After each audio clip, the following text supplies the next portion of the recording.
देखो, देखिए class 12th का हम लोग मैट्रिसेज पढ़ रहे थे, ठीक। देखो सबसे पहले क्या है ना कि हेलो, मैट्रिसेज जो है, मैट्रिसेज पहले हम लोग देख लिए थे कि मैट्रिसेज क्या है, मतलब उसको कैसे हम किस तरीके से रिप्रेजेंट करेंगे, समझ गया ना।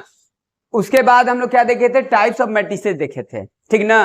तो आज क्या देखेंगे मैट्रिसेज में, देखिए सिंपल चैप्टर है, समझ गए ना, इसमें आपको कुछ ज्यादा मेहनत करने की जरूरत नहीं है, ऐसे भी इजी चैप्टर है, ठीक ना। क्योंकि इसमें आपको क्या पढ़ना है और क्या आज आज हम लोग पढ़ेंगे। देखो आज हम लोग पढ़ेंगे कैसे हम मैट्रिक्स को ऐड करेंगे, कैसे सब्ट्रैक्ट करेंगे, कैसे मल्टीप्लीकेशन करेंगे, मतलब दो मैट्रिक्स को, समझ गया ना। फिर इसके बाद कुछ उनसे प्रॉपर्टी रहेंगे, उनको पढ़ेंगे, मतलब आज एडिशन सब्ट्रैक्शन मल्टीप्लिकेशन, और फिर इसके बाद इसके साथ जितने प्रॉपर्टी है सब स्टडी करेंगे, समझ गया ना। यानी प्रॉपर्टी रहेगा तो प्रॉपर्टी बताएंगे कि मैट्रिसेज में एडिशन में अलग प्रॉपर्टी है, मल्टीप्लिकेशन में अलग प्रॉपर्टी है, कहाँ फुलफिल कहाँ लगता है कहाँ नहीं लगता है, कहाँ परफॉर्म करता है कहाँ नहीं करता है। तो सबसे पहले क्या देखना है, सबसे पहले एडिशन करते हैं तो एडिशन कब करेंगे, कुछ उसके लिए कुछ कंडीशन होना चाहिए। ऐसे नहीं कि कोई भी दो मैट्रिक्स दिया है हम उनको एडिशन कर सकते हैं, समझ गया ना। क्योंकि देखो मैट्रिक्स का हम टाइप्स बताए थे, मैट्रिक्स का आप लोगों को पहले टाइप्स बताए थे, मैट्रिसेज में टाइप्स कौन कौन होते हैं। देखो दो तरीके का बताए थे, पहले स्क्वायर मैट्रिक्स बताए थे, फिर उसके बाद रेक्टेंगुलर स्क्वायर मैट्रिसेज, न कि मैट्रिक्स, स्क्वायर मैट्रिसेज और रेक्टेंगुलर मैट्रिसेज। रेक्टेंगुलर मैट्रिसेज और स्क्वायर मैट्रिसेज को नहीं ऐड कर सकते, क्योंकि क्या होता है ना कि रेक्टेंगुलर मैट्रिसेज में एम और एन इक्वल नहीं होता है। एम और एन का मतलब क्या होता है हम बताए थे, रो और कॉलम इक्वल नहीं होते, और स्क्वायर मैट्रिक्स में एम और एन इक्वल होता है, ठीक ना। तो कहने का मतलब क्या है ना कि जब आप एडिशन करेंगे, एडिशन आप करेंगे, एडिशन या सब्ट्रैक्शन अगर आप करेंगे तो सबसे पहले क्या है ना कि देखो एडिशन और सब्ट्रैक्शन के लिए क्या है ना कि सेम ऑर्डर होना चाहिए। जैसे मान लीजिए suppose you can take example, suppose मान लीजिए कोई आपके पास मैट्रिक्स है, ये आपके पास कोई मैट्रिक्स है और ये आपके पास कोई मैट्रिक्स है।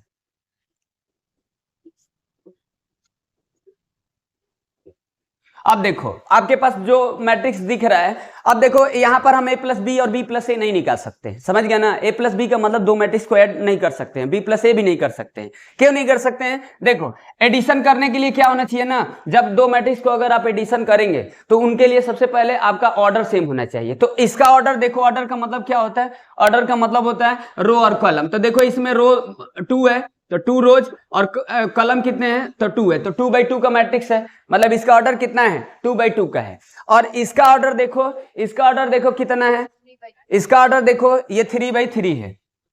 तो यहां पर आपको क्या दिख रहा है, यहां पर दो मैट्रिक्स दिख रहा है। अब देखो ये भी स्क्वायर है, ये भी स्क्वायर है, तो ऐसा नहीं होगा कि स्क्वायर स्क्वायर रहेगा तो हम ऐड कर सकते हैं, समझ गया ना। अभी हम बताए थे कि रेक्टेंगुलर स्क्वायर को नहीं ऐड कर सकते, तो स्क्वायर स्क्वायर का मतलब है वो होगा कि जब दो मैट्रिक्स दिए होंगे तो स्क्वायर दोनों होंगे, तो तभी भी ऐड नहीं कर सकते, क्योंकि स्क्वायर में भी तो ऑर्डर डिफरेंस हो सकता है। तो एडिशन करने के लिए क्या करना क्या है, एडिशन करने के लिए देखो, एडिशन करने के लिए उनका ऑर्डर सेम होना चाहिए। ऑर्डर का मतलब देखो ये 2/2 है, 3/3 है, तो हम इसको ऐड नहीं कर सकते, समझ गए ना। क्या इसको सब्ट्रैक्ट भी कर सकते हैं, नहीं इसको सब्ट्रैक्ट भी नहीं कर सकते हैं, समझ गए। क्या इसको मल्टीप्लीकेशन कर सकते हैं, तो देखो कुछ मल्टीप्लीकेशन के लिए क्या है ना, मल्टीप्लीकेशन के लिए क्या है, देखिए मल्टीप्लीकेशन के लिए क्या है, चलिए अभी पहले एडिशन देख लेते हैं, फिर सब्ट्रैक्शन देख लेते हैं, और फिर इसके बाद मल्टीप्लीकेशन देखेंगे, मल्टीप्लीकेशन ये, और फिर इनसे जो प्रॉपर्टी बनेंगे उनको देखेंगे, फिर कुछ एग्जांपल वगैरह से लेकर समझेंगे, समझ गया ना। देखिए इसमें एडिशन सब्ट्रैक्शन आपका कोई कॉम्प्लिकेटेड चीज नहीं है, थोड़ा सा मल्टीप्लिकेशन वगैरह में थोड़ा सा कॉम्प्लिकेटेड होता है। जैसे देखिए यहाँ पर हम ये दोनों को ऐड नहीं कर सकते, तो ऐड करने के लिए क्या होना चाहिए, जैसे देखो ये मान लीजिए कोई आपके पास ये मैट्रिक्स है, ये आपके पास कोई देखो मैट्रिक्स है Aij M×n, और यहां पर भी देखो ये कोई मैट्रिक्स है, सपोज देखो Bij और M×n। तो अब देखो यहां पर ये जनरल रिप्रेजेंटेशन होता है, जनरल रिप्रेजेंटेशन होता है। अब यहां पर देखो ये M×n है और ये भी M×n है, तो इनका ऑर्डर सेम है, तो हम ये दोनों को ऐड कर सकते हैं। मतलब इस तरीके से रहेगा ना, इस तरीके से अगर मैट्रिक्स रहेगा, सपोज देखो, सपोज क्या है ना कि जैसे ये मान लीजिए आपके पास ये मैट्रिक्स है, देखो ये मैट्रिक्स है 1 2 0 5, और ये कोई आपके पास मैट्रिक्स है, देखो 1 2 0 -1। अब इस मैट्रिक्स को देखो, अब ये दोनों मैट्रिक्स को ऐड कर सकते हैं क्योंकि इनका ऑर्डर देखो, इनका ऑर्डर 2/2 है और इनका ऑर्डर भी 2/2 है। तो इतना तो समझ गए ना कि एडिशन कब करेंगे। एडिशन का मतलब होगा कि ऑर्डर सेम होगा, समझ गए ना, ऑर्डर सेम होगा। तो अब जैसे मान लीजिए हमको a+b निकालना है, अब a+b निकालना है तो देखो a+b होगा तो सबसे पहले क्या करेंगे, देखो ये करस्पॉन्डिंग एलिमेंट्स है इसके, ये इसके करस्पॉन्डिंग है, ये भी इसके करस्पॉन्डिंग है और ये भी इसके करस्पॉन्डिंग है। ये करस्पॉन्डिंग एलिमेंट्स क्या होता है, देखो करस्पॉन्डिंग एलिमेंट का मतलब हुआ ना कि अगर हम इसका अगर पोजीशन आप लोग से पूछे हैं तो इसका पोजीशन क्या बताएंगे, ये A11 है, A11 का मतलब है फर्स्ट रो फर्स्ट कलम, ये क्या है फर्स्ट रो फर्स्ट कलम है, तो यानी दोनों का पोजीशन सेम है तो ये इसके करस्पॉन्डिंग है, तो 1 1 2 हो जाएगा, समझ गया ना। और देखो 2 और 2 कितना हो जाएगा, 4 हो जाएगा, मतलब करस्पॉन्डिंग एलिमेंट को जोड़ रहे हैं। करस्पॉन्डिंग एलिमेंट का मतलब समझ रहे हैं कि नहीं हैं, करस्पॉन्डिंग एलिमेंट का मतलब हुआ कि फर्स्ट रो फर्स्ट कलम, फर्स्ट रो सेकेंड कलम। अब देखो ये कौन से पोजीशन पर है, 2 1 2 1 है, तो 2 1 का मतलब सेकेंड रो फर्स्ट कलम, तो 0 और 0 को जोड़ दो तो 0 और 5 और 1 को जोड़ देंगे तो 4, समझ में आया ना। 5 + 1 -1 तो कितना हो जाएगा, माइनस ये +4 हो जाएगा ना। तो यानी इस तरीके से जोड़ेंगे। आप इसको ऐसे लिख सकते थे, जैसे देखो ये आप इसको इस तरीके से लिख सकते थे, जैसे देखो 1 2 0 5 प्लस ये, अब देखो ये 1 2 0 -1, अब तो सही फील हो रहा है। तो यानी देखो ये इसके करस्पॉन्डिंग है, अब देखो यहाँ लिखे, फिर ये इसके करस्पॉन्डिंग है, इस लिखे हैं, फिर ये लिखे हैं और फिर ये किए हैं, समझ गया ना। तो कहने का मतलब ये +b है। अब देखो अब यहाँ पर प्रॉपर्टी कैसे बनेंगे, अब प्रॉपर्टी एडिशन का अलग प्रॉपर्टी होगा, समझ गया ना। पहले एडिशन सब्ट्रैक्शन मल्टीप्लिकेशन समझ लेते, फिर प्रॉपर्टी समझेंगे, समझ गया ना। फिर इसमें देखेंगे क्या क्या पढ़ना है क्या नहीं पढ़ना है, समझ गए। यानी सबसे पहले आपको क्या आने चाहिए, सबसे पहले थोड़ा मैट्रिसेज आने चाहिए, मैट्रिसेज क्या है उसको कैसे रिप्रेजेंट करेंगे, फिर एडिशन सब्ट्रैक्शन मल्टीप्लिकेशन ही पढ़ना है आपको, और कुछ नहीं पढ़ना है। हाँ डिटर्मिनेंट में मैट्रिक्स का यूज हो जाएगा तो उसमें हम लोग को थोड़ा ज्यादा पढ़ना है, समझ गए, क्योंकि क्यों मैट्रिसेज हम पढ़ रहे हैं, क्या इसकी जरूरत है, समझ गए ना। यानी आप बताए थे कि लीनियर इक्वेशन जब दिए रहेंगे 2 या उससे ज्यादा वेरिएबल तो हम लोग मैट्रिक्स में उस तरीके से सॉल्व करेंगे, समझ गया ना। यानी कहीं ना कहीं आपको सिस्टम ऑफ लीनियर इक्वेशन दिया है तो उसको सॉल्व करने के लिए पढ़ना पड़ रहा है, समझ रहे हैं ना। चलो देखो, तो ये तो देख लिए। अब इसी को मान लो a-b निकालना है, जैसे देखो a-b निकालना है तो a-b के लिए क्या होगा, देखो ये ऑर्डर सेम होने चाहिए, अगर ऑर्डर सेम नहीं होगा तो हम उसको ऐड भी नहीं कर सकते, सब्ट्रैक्ट भी नहीं कर सकते। मल्टीप्लिकेशन के लिए ऑर्डर का बात नहीं है, मल्टीप्लिकेशन के लिए अलग थ्योरम है, अलग रूल है, समझ गए ना, अलग प्रोसेस है कैसे करते हैं, उसके लिए ऑर्डर का कोई वो नहीं है, समझ गए।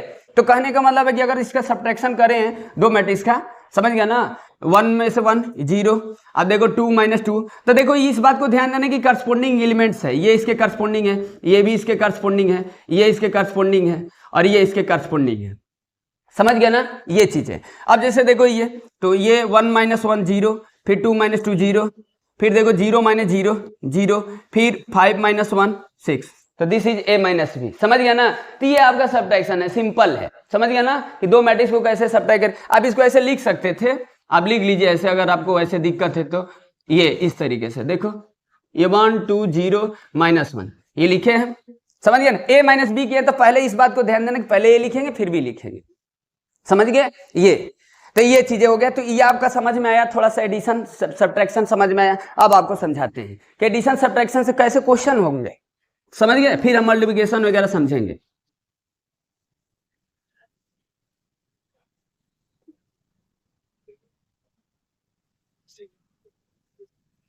हेलो जगृति, समझ में आया, गुड, चलिए ठीक है। अब जैसे देखो, अब मान लीजिए आपके पास ये कोई मैट्रिक्स है, देखो ये कोई मैट्रिक्स है, सपोज 2x z 1, और यहां पर देखिए 2 3 -1 1। अब यहां पर आपको क्या दिख रहा है, देखो सपोज अब यहां पर क्या लिए, देखो ये दो मैट्रिक्स को इक्वल लिखे, समझ गया ना। यहां पर दो मैट्रिक्स इक्वल दिख रहा है, दो मैट्रिक्स इक्वल दिख रहा है। अगर हम इसमें पूछ दिए, देखो ऐसे क्वेश्चन होगा कि चलो आप x और z की वैल्यू बताओ, समझ गया ना, x और z, find the value of x and z, समझ गए।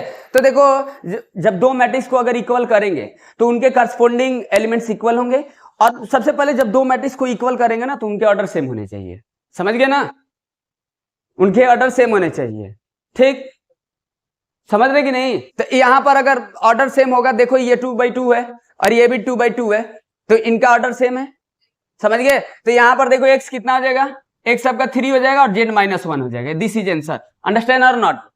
Did you understand? तो देखो यहाँ पर x equal to 3, z equal to -1, यानी यहाँ पर क्या किए हैं, करस्पोंडिंग एलिमेंट को इक्वल किए, तो z इक्वल टू -1 और x इक्वल टू 3। तो इस बात को तो समझ में आया कि जब दो मैट्रिक्स इक्वल होंगे, if two matrix both are equal then order is same, okay, then corresponding elements compare its, समझ रहे ना? तो यहाँ पर x का वैल्यू 3 और z का वैल्यू -1, ये हो जाएगा, समझ गए? अब जैसे देखो, तो अभी तो कह रहे थे कि सर एडिशन सब्ट्रैक्शन बताए थे, उससे क्या क्वेश्चन बनेंगे, देखो अब जैसे ये देखिए x प्लस वाई 2 -1 और यहाँ पर x minus y equal to 8 2 -1 suppose 6। देखो कुछ ऐसे एग्जांपल लिए हैं, यहाँ पर देखिए, ठीक, यहाँ पर क्या लिखे, यहाँ पर भी देखो दो मैट्रिक्स को इक्वल लिखे, यहाँ पर भी दो मैट्रिक्स को इक्वल लिखे, समझ गया ना?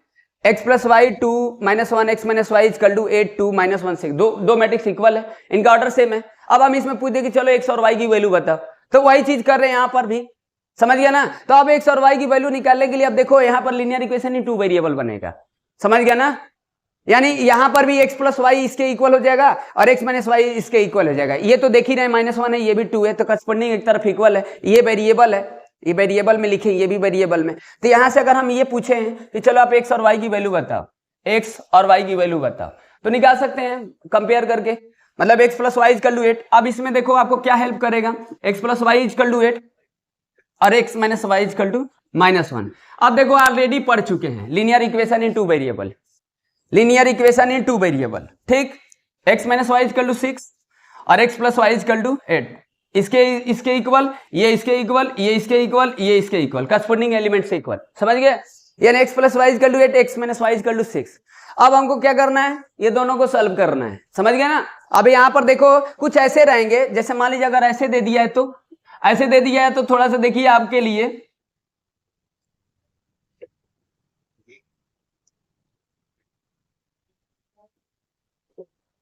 अब आप सोच रहे हैं कि ऐसे दे दे, तो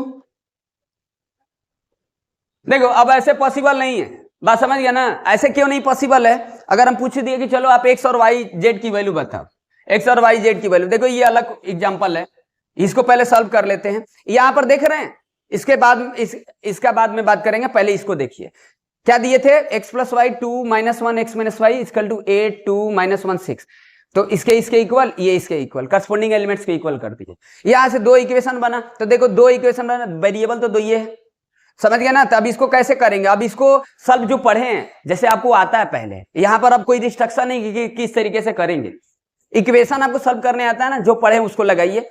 यहाँ पर देखिए, यहाँ पर कुछ अलग बात हो जाएगा, लेकिन यहाँ पर पॉसिबल है नहीं एक्स वाई जेड, क्यों नहीं पॉसिबल है बताते हैं।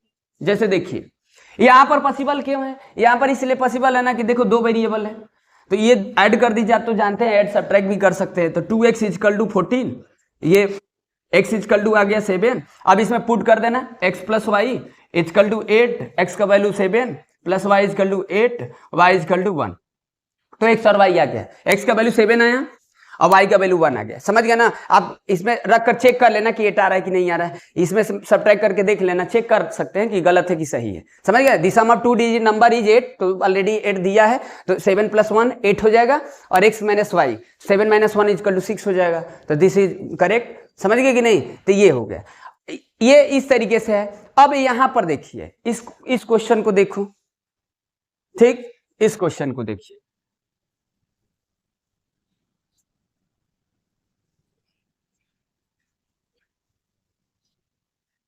समझ में आ रहा है ना? चलिए ठीक, गुड। देखिए अभी तो थोड़ा सा हम लोग ऐसे ही छोटा मोटा चीज समझ रहे हैं, कोनो बड़ा चीज नहीं है, समझ गए ना?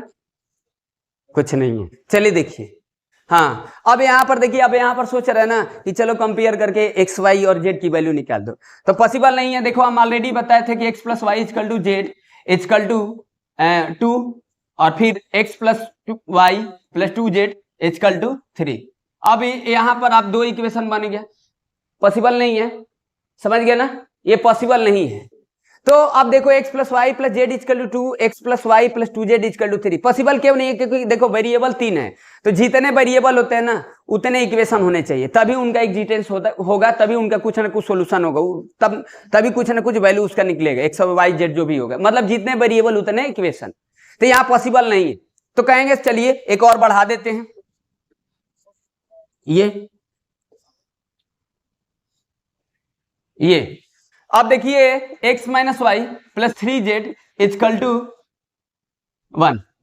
अब यहां पर कहेंगे सर अभी इसको कैसे करेंगे?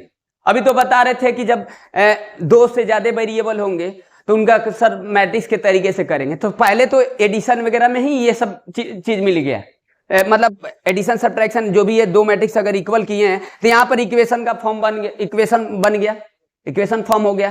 तो यहां पर जब देखो अब यहां पर कैसे सॉल्व करेंगे, यहां पर तो वो तरीका पढ़े नहीं है, इसके बाद ना पढ़ना है, पहले तो ये नहीं पढ़ना है कि कैसे हम 2 या उससे ज्यादा वेरिएबल रहते हैं तो उनको सॉल्व करेंगे। तो आप इसको कैसे सॉल्व करेंगे? अब आपको कहीं ना कहीं आपको क्या करना है, यहां से उठाकर इसमें रखना है, एक क्वांटिटी में बनाना है, समझ गया ना? मतलब कहीं ना कहीं आपको क्या करना है, जैसे आप पढ़े वैसे ही हटाएंगे, और कोई तरीका नहीं है। क्योंकि अब देखो ऐसे अगर क्वेश्चन दिए हैं, जब दो मैट्रिक्स अगर इक्वल दिए हैं और वेरिएबल मान लीजिए पूछ रहा है, जैसे variable x y z value पूछ रहे हैं, तो यहां पर अब इसको मैट्रिक्स मेथड से नहीं कर सकते। अब मैट्रिक्स मेथड तो बाद का है ना, ये तो पहले का है, समझ गए? तो इस क्वेश्चन को कैसे करेंगे? इस क्वेश्चन को करने के लिए क्या करेंगे, देखो ये क्वेश्चन आगे बताएंगे ना तो ये आप सॉल्व कर लेंगे, लेकिन वैसे आपको नहीं करना है। क्या करना क्या है, मतलब आपको कैसे करेंगे? अब यहां पर देखिए, जैसे मान लीजिए एक्स वाई जेड दिया है, 3z दिया है, तो कहीं ना कहीं आप यहां से जेड का वैल्यू निकालेंगे, जेड का वैल्यू निकालेंगे, इसमें रख देंगे, एक्स वाई में होगा, और कहीं ना कहीं जेड का वैल्यू निकालकर इसमें रख देंगे। तो कहीं ना कहीं आपको दो वेरिएबल में बनाना है, बात समझ रहे हैं ना? हम आपको एक अंडरस्टैंडिंग दे रहे हैं, समझ गए ना? वो तो आप क्वेश्चन करेंगे तो समझ में आ जाएगा, बात समझ गए ना कि कैसे सॉल्व करना है। ये हम बता रहे कि क्वेश्चन का फॉर्मेशन कैसे होगा, मतलब किस तरीके से क्वेश्चन दिए रहेंगे बुक में, बात समझ रहे हैं ना? तो कहने का मतलब है कि दो मैट्रिक्स अगर इक्वल दिया है तो कहीं ना कहीं दो वेरिएबल से भी इक्वेशन हो सकते हैं, कहीं ना कहीं तीन वेरिएबल से भी हो सकते हैं, कहीं ना कहीं सिंगल वेरिएबल से भी वैल्यू हो सकते हैं। जैसे पहले एग्जांपल लिए थे, जैसे ये समझ रहे हैं ना, एक्स वाई जेड 1। अब यहां पर देखिए -1 2 -3 1। अब देखो ये दो मैट्रिक्स है, अब यहां पर तो सीधे कंपेयर करके लिख दे रहे हैं, समझ गया ना? दो मैट्रिक्स इक्वल है, इनके करस्पॉन्डिंग एलिमेंट्स इक्वल कर दिए, यानी x का वैल्यू -1, y का वैल्यू 2, z का वैल्यू -3, 1 1 तो इक्वल है ये। आप सोच रहे हैं कि यहाँ पर 3 लिख देते हैं, और आप ऐसे नहीं लिख सकते है ना, समझ गया ना? चलो ये तो ठीक है, इसके इक्वल है, ये इसके इक्वल है, ये इसके इक्वल है, ये कहाँ इसके इक्वल है?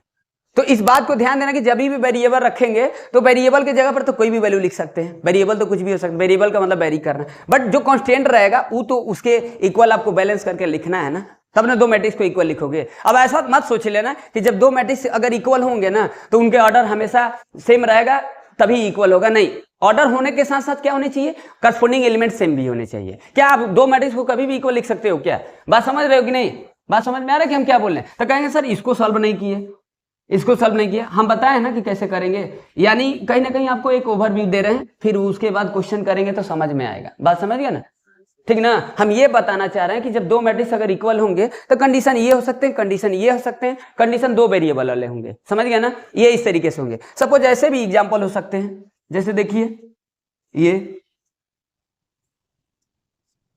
अब इसको देखिए,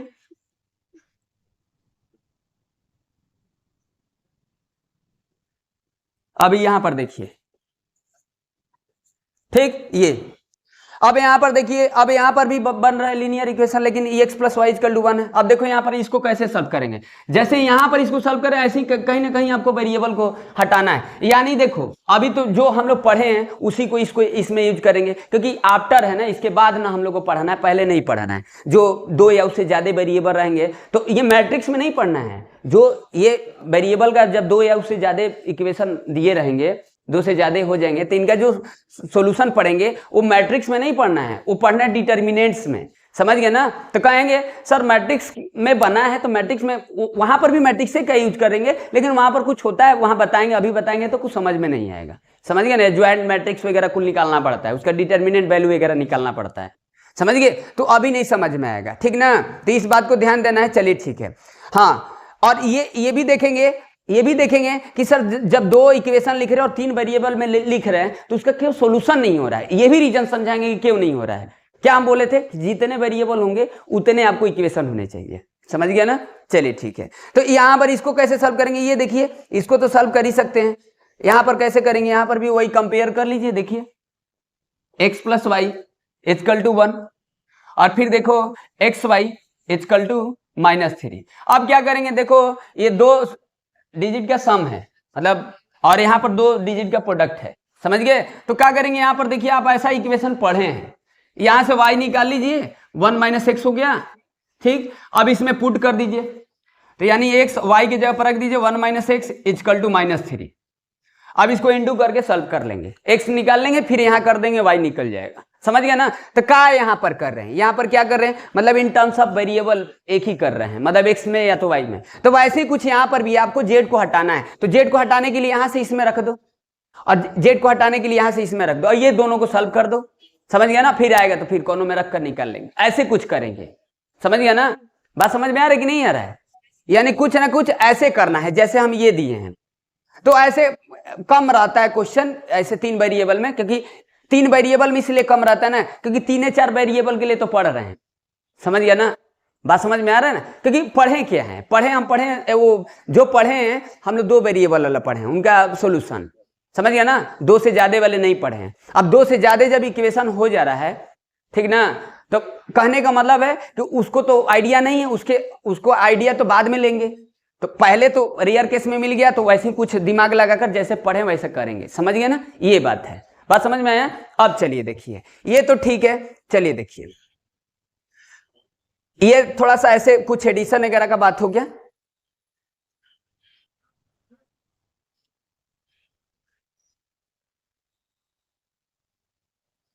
चलिए ठीक है, अब देखिए क्या है, अब थोड़ा सा मल्टीप्लिकेशन वगैरह देख लेते हैं, सब्ट्रैक्शन वगैरह देख लिए, फिर प्रॉपर्टी देखेंगे, फिर क्वेश्चन देखेंगे, समझ गए ना। मतलब आप एडिशन समझ गए ना, कैसे 2 मैट्रिक्स को कभी भी इक्वल नहीं कर सकते हैं, ऑर्डर रहने से नहीं होता, ऑर्डर के साथ साथ करस्पॉन्डिंग एलिमेंट भी सेम होने चाहिए, समझ गया ना। इस बात को ध्यान देना, सब्ट्रैक्शन के लिए और एडिशन के लिए दोनों बात एक ही होता है, ऑर्डर सेम होगा तभी हम ऐड कर सकते हैं, सब्ट्रैक्ट कर सकते हैं। मल्टीप्लिकेशन के लिए क्या होता है, जैसे मान लीजिए कोई मेरे पास ये मैट्रिक्स है, अब देखिएगा थोड़ा सा मल्टीप्लिकेशन दोनों से डिफरेंट है, समझ गया ना। फिर इनका प्रॉपर्टी वगैरह पढ़ेंगे, समझ गए, फिर कुछ क्वेश्चन रख लेंगे तीनों से, थोड़ा सा एडवांस वगैरह रख लेंगे, कुछ बेसिक रख लेंगे, समझ जाएंगे इसको, ठीक। चलिए देखिए, अब जैसे देखो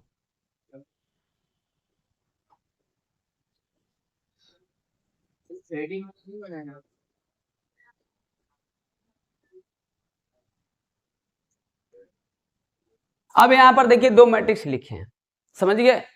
तो सबसे पहले देखो जब 2 मैट्रिक्स लिखे हैं तो हाँ ये भी देखिए, एक चीज और देखिए यहां पर, चलिए जैसे अभी हम एडिशन अगर कर रहे थे, जैसे मान लीजिए कोई ये मेरे पास ये एक मैट्रिक्स है बची 1 2 -1 2 और भी कोई मैट्रिक्स है, जैसे देखिए 3 4 2 1। हाँ इस बात को ध्यान दीजिए, अगर हम a + b निकालेंगे, मैट्रिक्स निकालेंगे, ठीक, a + b निकालेंगे तो देखो ये ऑर्डर इसका कितना है, 2/2 है और 2/2 है, तो हम इसको ऐड कर सकते हैं।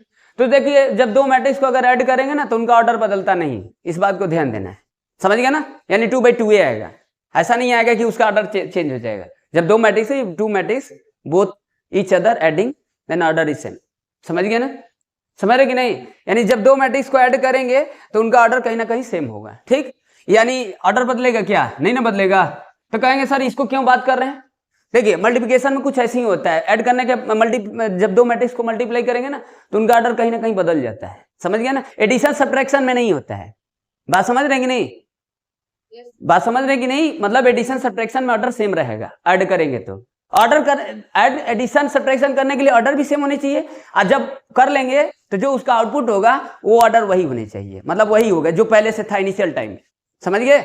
लेकिन मल्टीप्लिकेशन में कुछ अलग हो जाता है, तो बताएंगे मल्टीप्लिकेशन में क्यों होता है, क्या होता है। तो कहेंगे सर इसको क्यों बात कर रहे हैं, देखो इसलिए बात कर रहे हैं ना क्योंकि जब 2 मैट्रिक्स को अगर मल्टीप्लाई करेंगे तो बिना मल्टीप्लाई करके भी आपको ऑर्डर पूछ सकता है, या आप बिना मल्टीप्लाई किए फिर ऑर्डर आप बता सकते हैं, मतलब मल्टीप्लाई किए नहीं तब ऑर्डर बता सकते हैं, समझ गया ना।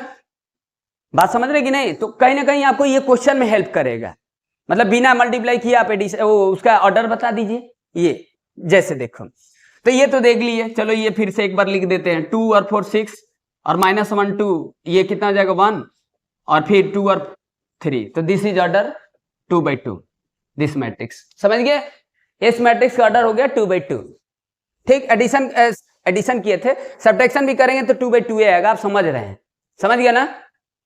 चलिए देखिए इस, हाँ अब देखो, अब आते हैं मल्टीप्लिकेशन पर, इधर मल्टीप्लिकेशन पर आते हैं।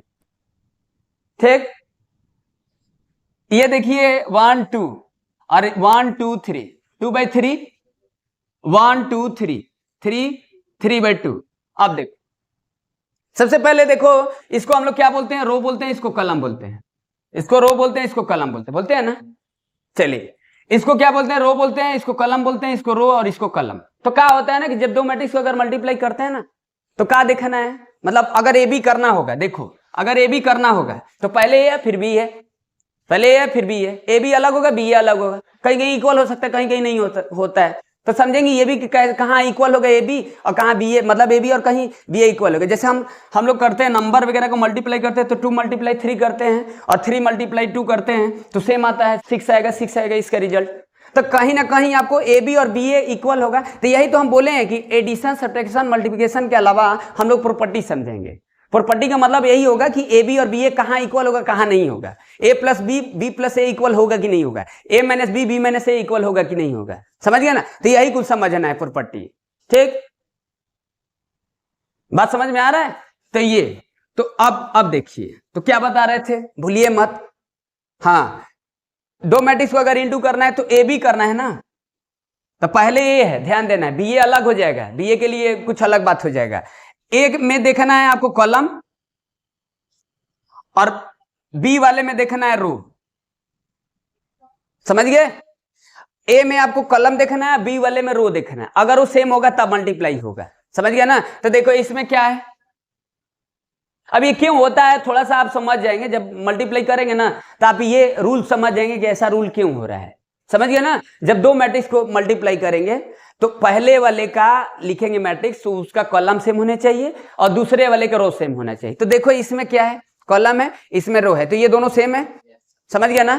तो कहेंगे सर अब ए बी कर लेंगे तो ए बी किस मैट्रिक्स का ऑर्डर आएगा, जब ए और बी का जब इंटू कर लेंगे, ए और बी का जब दो मैट्रिक्स का अगर इंटू कर लेंगे तो वो किस ऑर्डर में आएगा। क्योंकि अभी हम क्या बताएं कि बिना ऑर्डर किए भी हम बता सकते हैं उसका ऑर्डर, क्योंकि ए और बी का जब मैट्रिक्स का इंटू करेंगे तो मैट्रिक्स ही आएगा। तो जब दो मैट्रिक्स का अगर इंटू कर लेंगे तो किस ऑर्डर में आएगा, समझ गया ना। तो उनका ऑर्डर देखिए, उनका ऑर्डर आप पहले भी बता सकते हैं 2/2 आएगा। तो यहां पर समझ पा रहे हैं, ए और बी का इंटू किए तो 2/2 का ऑर्डर आएगा। अब ये दिखाते हैं कैसे आएगा, ये बात समझ में आया क्या कर रहे हैं। पहले आपको क्या करना है, देखो फर्स्ट ऑफ ऑल आपको क्या देखना है, जब दो मैट्रिक्स दिए हैं तो उनका ऑर्डर नहीं मिलाना है। एडिशन सब्ट्रैक्शन के लिए ऑर्डर देखते हैं, आपको क्या मिलाना है, आपको कॉलम और रो मिलाना है। तो कॉलम किसको मिलाना है, पहले वाले मैट्रिक्स का है, और रो किसको मिलाना है, दूसरे वाले मैट्रिक्स का है, समझ गए। उस कंडीशन में होगा मल्टीप्लीकेशन, नहीं तो नहीं होगा, समझ गए। कहीं कहीं हाँ इस बात को भी ध्यान देना है, समझ गए ना। ए बी जो होगा कहीं कहीं नहीं होगा, कहीं बी ए हो जाएगा, समझ रहे हैं ना। आप ऐसे सोचो, आप सेंस लगाओ, समझ गए ना। अभी एग्जाम्पल रखेंगे आप कुल समझ जाएंगे, कुछ नहीं है इसमें, समझ गए कि नहीं। हेलो, समझ में आ रहा है कि नहीं। तो ये चीजें है, ठीक। तो ये बात समझ में आया। पहले आपको क्या समझ में आया, रटने वाला नहीं काम है, मतलब आपको एक सेल्फ अंडरस्टैंडिंग है, आप थोड़ा सा याद रखेंगे, ऐसे होता है, समझ गया ना। हाँ जैसे देखिए ये और ये सेम है तो इसका इंटू कर सकते हैं। तो देखो ये तो रेक्टेंगुलर मैट्रिक्स है, ये भी रेक्टेंगुलर है, समझ गए। कहीं कहीं अब देखिए, पहले हम कुछ एग्जांपल लिख देते हैं, अब बताइए किस केस में मल्टीप्लाई होगा किस केस में नहीं होगा, फिर उसके बाद करेंगे मल्टीप्लाई। बात समझ गया ना। पहले आपको क्या करना है, पहले आपको क्या काम करना है, पहचानना है कि कौन कौन मैट्रिक्स का मल्टीप्लाई करेंगे, समझ गया ना। कुछ रूल है, कंडीशन है, वो आपको ध्यान देना है। एडिशन सब्ट्रैक्शन के लिए करते हैं, अब ये क्यों होता है उसका कुछ ना कुछ आपको रीजन हम आपको समझा देंगे कैसा होता है, समझ गया ना, क्यों होता है। बात समझ रहे कि नहीं। हर चीज का रीजन होता है, ऐसा नहीं है कि रीजन नहीं है। जैसे देखिए जीते हैं, समझ गया ना, सब पास्टे में जीते हैं। जैसे देखिए एडिशन और सब्ट्रैक्शन के लिए क्या होना चाहिए, ऑर्डर सेम होने चाहिए। मल्टीप्लिकेशन के लिए अपने से मत समझना, ऑर्डर सेम होने चाहिए। मल्टीप्लिकेशन के लिए क्या होना चाहिए, जब दो मैट्रिक्स का अगर मल्टीप्लिकेशन करेंगे तो क्या होने चाहिए, पहले मैट्रिक्स का कॉलम और दूसरे मैट्रिक्स का रो सेम होने चाहिए, उस कंडीशन में होगा। और जब मल्टीप्लाई कर देंगे तो जो मैट्रिक्स एक हमको मिलेगा, नया एक मैट्रिक्स मिलेगा, उसका ऑर्डर क्या आना चाहिए, रो और कलम आना चाहिए। यानी पहले मैट्रिक्स का रो और दूसरे मैट्रिक्स का कलम, ये ऐसा ऑर्डर आना चाहिए। जैसे एग्जांपल लिखकर दिखाते फिर से। जैसे देखो ये मेरे पास एक मैट्रिक्स है, सपोज यू टेक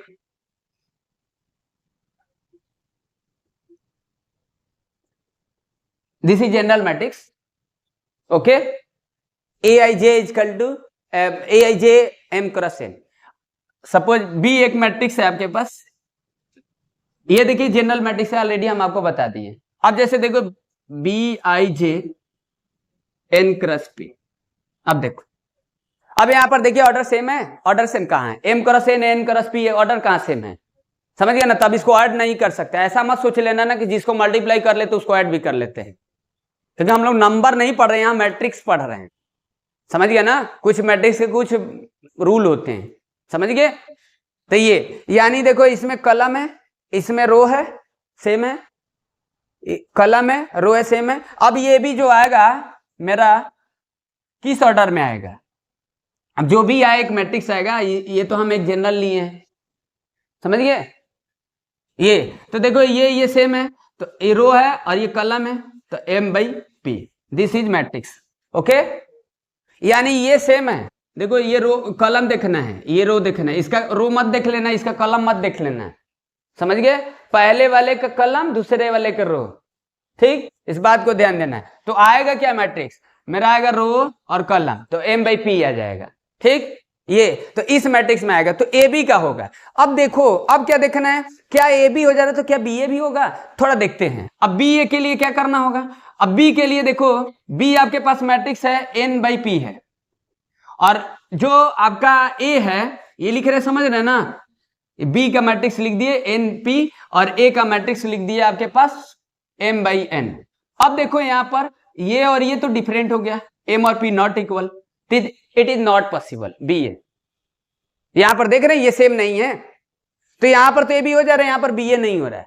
तो कहीं कहीं ये भी हो जाएगा, कहीं कहीं बी ए भी हो जाएगा, कहीं कहीं इक्वल भी हो सकता है, कहीं कहीं नहीं होगा। तो यही प्रॉपर्टी वगैरह भी हमको समझना है, एडिशन से भी समझना है, सब्ट्रैक्शन वगैरह पर भी समझना है। जैसे कम्यूटेटिव लॉ एडिशन पढ़े हैं, सेट में भी पढ़े थे, दो सेटों के ऊपर इंटरसेक्शन यूनियन पर लगता था, वैसे यहां पर भी देखेंगे, समझ गया ना। एसोसिएटिव ये सब पढ़े हैं, डिस्ट्रीब्यूटिव पढ़े हैं कि नहीं पढ़े हैं, तो यानी सेट में पढ़े हैं, वही मैट्रिक्स वगैरह में भी पढ़ना, वही सब पढ़ाना है, समझ गया ना। वो सब प्रॉपर्टी ए प्लस बी होगा तो क्या बी प्लस ए इक्वल होगा कि नहीं होगा। जैसे 2 + 3 है तो 3 + 2 इक्वल होता है, तो जब 2 + 3 5 होगा, 3 + 2 5 होगा, इधर उधर करेंगे तो तभी भी सेम होगा, समझ गए ना। तो ये सब प्रॉपर्टी समझेंगे, पहले आपको मल्टीप्लीकेशन अच्छे से आना चाहिए, फिर भूल जाएंगे, अच्छे से नहीं समझेंगे तो भूल जाएंगे, करेंगे तो भूल जाएंगे, करना आपको समझना। अभी आप बता रहे हैं किस कंडीशन में करेंगे, वो तो अभी करेंगे तो समझ में आएगा आपको कि कैसे कर रहे हैं मल्टीप्लाई, समझ गया ना। तो आप समझ गया किस केस में करेंगे, कैसे नहीं करेंगे, समझ गया ना। यहां पर देखो मल्टीप्लीकेशन नहीं हो रहा है, लेकिन वहां हो जा रहा है, समझ गया ना। तो यहाँ ए बी पॉसिबल है, बी ए पॉसिबल नहीं है, समझ गए। तो कहाँ एक हो सकते हैं ना, कहीं ऐसा होंगे ना कि ए बी भी होगा, बी ए भी होगा, कहीं कहीं ए बी और बी ए हो जाएगा, लेकिन दोनों मैट्रिक्स अलग अलग होंगे। कहीं कहीं ऐसा होगा कि ए बी और बी ए बी किए मैट्रिक्स और बी ए भी मैट्रिक्स किए, दोनों इक्वल भी हो सकते हैं उनका रिजल्ट, समझ गया ना। तो ये भी समझना है। बात समझ में आ रहा है कि नहीं आ रहा है, क्या बता रहे हैं। चलिए इनटू करते हैं, समझिए, ये बात समझ में है, मतलब बिना मैट्रिक्स किया आप बता सकते हैं उसका किस ऑर्डर में आएगा। एडिशन सब्ट्रैक्शन करने के लिए फिर बता रहे हैं, एडिशन सब्ट्रैक्शन करने के लिए जब एडिशन करेंगे तो ऑर्डर सेम, सब्ट्रैक्शन करेंगे तो ऑर्डर सेम, जब एडिशन कर लेंगे तो उसी ऑर्डर में आएगा, सब्ट्रैक्शन कर लेंगे तो उसी ऑर्डर में आएगा, समझ गए। चलिए ठीक है, ये अब देखो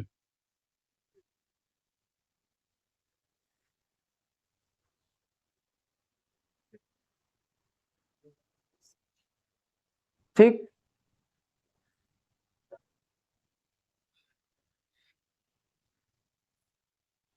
देखिए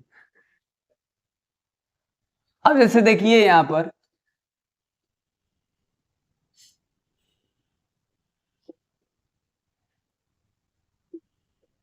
आप करली ब्रैकेट, वो मैं क्या बोलते हैं, स्मॉल ब्रैकेट भी लगा सकते हैं, समझ गया ना, ऑलरेडी बता दिए हैं।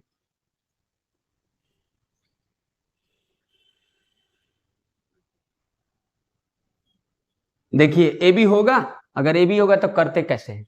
ए बी होगा तो देखिए सबसे पहले जब भी मल्टीप्लाई करिए तो ऑर्डर लिख लीजिए, बिना ऑर्डर के मैट्रिक्स नहीं लिखते हैं, समझ गए ना, ऑर्डर आपको लिखना है।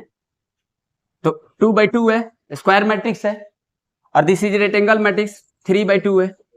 तो देखिए सेम है, नहीं, ए बी पॉसिबल नहीं, समझ गए, बी ए है, अगर बी ए है तो करते हैं, चलिए ए बी नहीं है, A B is not possible, A B is not possible, समझ गए कि नहीं। तो जब A B is not possible तो ऐसा मत सोच लें बी ए नहीं होगा, तो हमको मल्टीप्लाई करना है, कैसे भी सीखिए, ए बी करिए चाहे बी ए करिए। चलिए देखिए अब बी ए करना है तो देखो सबसे पहले बी और ए, तो बी देखिए क्या है, बी पहले लिख लीजिए 1 2 0 1 3, क्या होगा देखिए बी ए होगा, अगर बी ए होगा तो करिए ये, ठीक, बी ए लिखिए 2 3 1 2, तो बी ए देखिए क्या है 3/2 है, और ये क्या है 2/2 है, हो जाएगा ना, हो जाएगा, यानी बी ए करिए।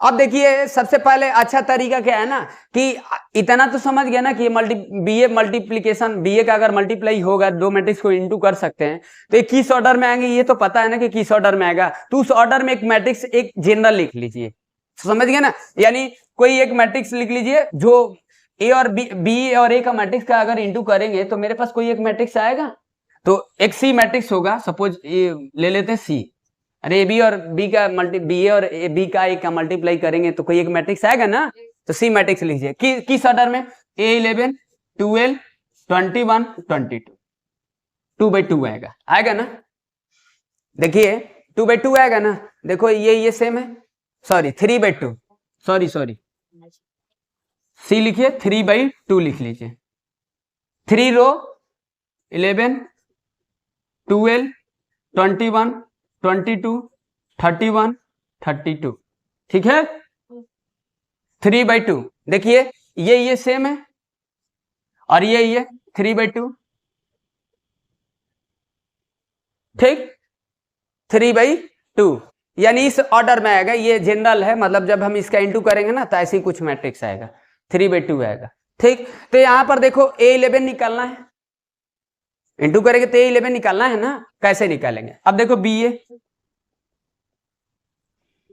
तो देखो इसका मतलब क्या है, इसका मतलब ऑलरेडी जानते हैं, फर्स्ट रो फर्स्ट कलम, तो देखो फर्स्ट रो कौन सा है, फर्स्ट रो ये है, फर्स्ट कलम ये है, तो फर्स्ट रो और फर्स्ट कलम, तो देखो ये फर्स्ट रो और ये फर्स्ट कलम, ठीक, तो देखो 1 × 2 प्लस 1 × 1, ये समझ में आया क्या किए, फर्स्ट रो फर्स्ट कलम, देखो ये एलिमेंट देखो और ये एलिमेंट देखो, इसका इंटू कर लो, प्लस ये इंटू कर लो, फर्स्ट रो फर्स्ट कलम चलना है, तो फर्स्ट रो फर्स्ट कलम। अब यहां पर देखो फर्स्ट रो सेकंड कलम, अगर ये नहीं लिखेंगे ना तो आप भूल जाएंगे, देखिए मल्टीप्लिकेशन इसका थोड़ा सा खतरनाक है, डेंजर जैसे लग रहा है, समझ गए, तो ये लिख लेंगे ना तो ये आप कभी नहीं भूलेंगे, ऐसे जब भी दो मैट्रिक्स का इंटू करना है तो प्रॉपर्टी जानते ही हैं, कब इंटू करेंगे और क्या आएगा उसकी ऑर्डर, क्या आएगा ऑर्डर, तो ऑर्डर उस ऑर्डर में लिख लो और उसके हिसाब से रो और कलम के हिसाब से आप कर लो, कोई दिक्कत नहीं है, समझ गए कि नहीं, अभी एक दो टो कर लेंगे समझ जाएंगे, थोड़ा सा कॉम्प्लिकेटेड जैसे लगता है लेकिन कुछ है नहीं, समझ गए कि नहीं, चलिए देखिए भूलेंगे नहीं जिस हिसाब से हम बता रहे हैं, ठीक, हम अपना स्टाइल बता रहे हैं, हम इस ऑर्डर में लिख लेते हैं फिर करते हैं, समझ गया ना, कोई तो ऐसे ही कर देता है, तो बातें अलग, उन लोग टैलेंटेड होते हैं, समझ गया ना, आप लिख लीजिए तब करिए, समझ गए, चलिए देखिए अब यहां पर देखो, अब फर्स्ट रो सेकंड कलम, तो फर्स्ट रो ऐसे ही चलना है, सेकंड कलम तो 1 × 3 प्लस 1 × 2, ठीक, लिखे समझ में आया, फर्स्ट रो सेकंड कलम, ऐसे एरो लगाएंगे तो आप भूल जाएंगे, समझ गया ना कि किसमें जाना है किसमें नहीं जाना है, ये लिख लेंगे तो समझ में आया, 2 row second row first column, तो second row this is second row, this is first column, तो 2 × 2 प्लस 3 × 1, सेकेंड रो सेकेंड कलम, तो सेकेंड रो यही चलेगा, सेकेंड कलम आ जाएगा, ध्यान देना है, रो नहीं बदल रहा है, समझ गया ना, 2 × 3 प्लस 3 × 2, ये अब देखो 0 × 2 आप समझ गए होंगे, 1 × 1, फिर 0 × 3 प्लस 1 × 2, अब देखो बी ए, अब इसको कर लो इंटू करके ऐड कर लो, तो 2 और 3 हो जाएगा, 3 और 5 हो जाएगा, और 4, अब देखो 4 और ये कितना, 7 और 8, 12, ठीक। और फिर देखिए ये 1, और फिर ये देखिए 2, ये ठीक। अब देखो, अब क्या बताए थे, अब देखो मैट्रिक्स जो लिखा था दिख रहा है ना, ऑर्डर बदल रहा है, समझ गए, ये समझ में आया ना, ये समझ में आया कैसे करें। तो एक दो और एग्जांपल लेकर आपको मल्टीप्लिकेशन बता देते हैं, फिर कुछ प्रॉपर्टी वगैरह देखते हैं, कहाँ प्रॉपर्टी लगेगा कहाँ नहीं लगेगा, कौन कौन प्रॉपर्टी होता है, समझ गया ना। क्या आप मैट्रिक्स से प्रॉपर्टी जो बने हैं उनको देखते हैं, एडिशन पर क्या, मल्टीप्लिकेशन पर क्या, समझ गए कि नहीं। कुछ टाइप्स वगैरह भी और कुछ छोटा पुटा है उसको भी देख लेंगे, समझ गए कि नहीं। चलिए देखिए, हाँ ये एक दो और एग्जांपल लेकर करते हैं। तो का सबसे अच्छा तरीका है कि आप एक ऑर्डर में लिख लो, जो ऑर्डर में आएगा ये तो जानते हैं कहाँ होगा कहाँ नहीं होगा, ठीक। ये चलिए देखिए,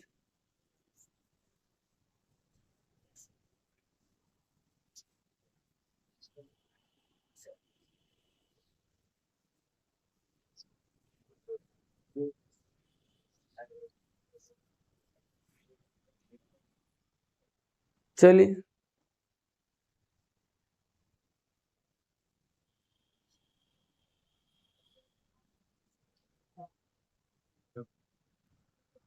चलिए देखिए, हाँ और एक दो ठो ले लेते हैं एग्जांपल मल्टीप्लिकेशन करने के लिए। चलिए देखिए, ये आपके पास कोई मैट्रिक्स है,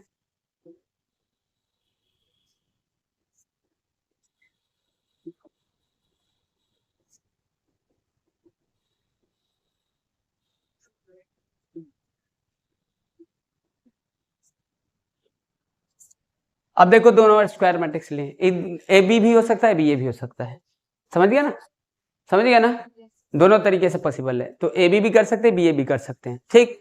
चलिए तो ए बी पहले करते हैं। सबसे पहले देखिए ए बी करेंगे तो आप तो समझ ही रहे हैं कि किस ऑर्डर में आएगा। देखो ये 3/3 है, ठीक, ये 3/3 है, ये भी 3/3 है, तो इसका ऑर्डर रहेगा 3/3, समझ गए। तो ए बी भी करते हैं और बी ए भी करते हैं, दोनों तरीके से करते हैं, समझ गया ना। एक ही मल्टीप्लिकेशन होगा तो दोनों तरीके से कर लेंगे, तो पहले बार में नहीं सीखेंगे तो दूसरे बार में सीख जाएंगे, ठीक। तो क्या आप देखो, अब 3/3 का है तो आप 3/3 का ऑर्डर लिखना चाहते तो लिख सकते हैं, कोई एक जनरल मैट्रिक्स लिख लीजिए, समझ गए। अगर नहीं लिखना चाहते तो आप ट्रेंड हो जाएंगे तो ऐसे लिख देंगे, कर देंगे, समझ गए। वो तो हम ऐसे कर देंगे, देखो 3 × 0, 0 × 1, 1 × 3, ऐसे 2 × 0, ऐसे ऐसे करके इस तरीके से कर देंगे, लेकिन भूल जाएंगे। तो सबसे अच्छा उपाय है कि आप एक मैट्रिक्स लिख लीजिए, 3 ऑर्डर में ऐसे लिखेंगे तो थोड़ा सा ये भी लिखने आएगा, 11, 12, 13, 21, 22, 23, 31, 32, 33, 11, 12, 13, 21, 22, 23, 31, 32, 33, इस तरीके से 3/3 का, ठीक। 3/3 का ऑर्डर लिख लिए, अब करिए, ठीक। अब जैसे देखो क्या है, फर्स्ट रो फर्स्ट कलम, तो पहले रो को खत्म करिए कलम के साथ, समझ गए। लिखते हैं, देखिए ए बी 3 × 0 प्लस 0 × 1 प्लस 1 × 3, ये फिर देखिए 3 × 5 प्लस 0 × 2 प्लस 1 × 1, फिर देखिए 3 × 2, 3 × 2 प्लस 0 × 3 × 2, फिर 0 × 1 प्लस 1 × 2, थोड़ा सा ये हो गया है, चलिए 1 × 2, ये ठीक, ये फिर इसके बाद देखिए 2 1, तो सेकेंड रो फर्स्ट कलम, तो सेकेंड रो कौन सा देखिए, second row first, A B कर रहे हैं ना, तो ए का देखेंगे, सेकेंड रो फर्स्ट कलम, तो सेकेंड रो ये, फर्स्ट कलम ये, तो 2 सॉरी फर्स्ट कलम ये, ओके। तो 2 × 0, 5 × 1 प्लस 2 × 3, फिर इसके बाद बताइए, बोलिए 2 × 2 है ना, तो 2 सेकेंड रो और सेकेंड कलम, तो 2 × 5 प्लस 5 × 2, 2 × 1, फिर बोलिए 2 × 3, 2 × 2, बस भूल भूल जा रहे हैं, सेकेंड रो सेकेंड कलम ये लिख रहे थे ना, ये लिख लिए, ये लिख लिए, सेकेंड रो थर्ड कलम, तो सेकेंड रो ये, थर्ड कलम ये, तो 2 × 2, फिर 5 × 1, फिर 2 × 2 हो गया। चलिए अब यहाँ पर देखिए थर्ड रो फर्स्ट कलम, तो थर्ड रो ये, फर्स्ट कलम ये, तो 0 × 1 प्लस 0 इंटू 1, देखिए 1 इंटू 0 चाहे 0 इंटू 1 बात एक ही है। फिर क्या लिखेंगे 0 इंटू क्या लिखेंगे 0 इंटू 1, फिर 4 इंटू 3, फिर बोलिए 0 इंटू 5, 0 इंटू क्या लिखेंगे बोलिए। अरे यहाँ पर देखिए थर्ड रो सेकंड कलम है ना, तो थर्ड रो ये और सेकंड कलम ये, तो 1 इंटू 5 भूल जा रहे हो। 0 इंटू 2 प्लस 4 इंटू 1, फिर थर्ड रो थर्ड कलम, तो थर्ड रो ये थर्ड कलम ये, तो 1 इंटू 2 0 इंटू 1 4 इंटू 2, ये हो गया। मिला लीजिए, सही है ना। मतलब ये लिख लेंगे नहीं तो भूल जाएंगे, समझ गया ना। थोड़ा सा वो है, ये इस ऑर्डर में लिख लेंगे, जो ऑर्डर में आएगा उसी ऑर्डर में लिखेंगे। ऑर्डर तो आपको पहले आना चाहिए, समझ गए। चलिए आप इसका इंटू कर लो, तो ये भी हो गया, ठीक है। अब देखो ये भी होगा, तो अब इसका मल्टीप्लाई कर लीजिए, देखिए 0 0 0 3 हो जाएगा, 15 16 हो जाएगा, ये देखिए 6 2 8 हो जाएगा, सही है ना 8। ये देखिए 0 5 6 11 10 10 20 22 4 5 9 4 13, ठीक। मिला लेना, देखिए 0 0 12, ये 5 9, ये 2 8 10, this is matrix A B, समझ गया ना। इस तरीके से करेंगे, समझ में आया ना। ये समझ में आ गया ना, इस तरीके से हम करेंगे। तो इनटू तो समझ गए। अब बी ए करेंगे, तो चलिए बी ए भी कर लेते हैं, यहीं पर बी ए करते हैं। ये समझ गए कि नहीं, और कोई दिक्कत है। चलिए एक छोटा छोटा एग्जांपल लेते हैं, ये तो आप देख लिए, कोई और लेते हैं मल्टीप्लिकेशन और एक दो ठो करते हैं, समझ गए। छोड़िए भी कर लिए थे तो बी ए कर ही सकते हैं, और कोई लेते हैं, छोटा सा एग्जांपल लेते हैं। आप थोड़ा सा इसको करिएगा, बताइएगा तो। चलिए देखिए,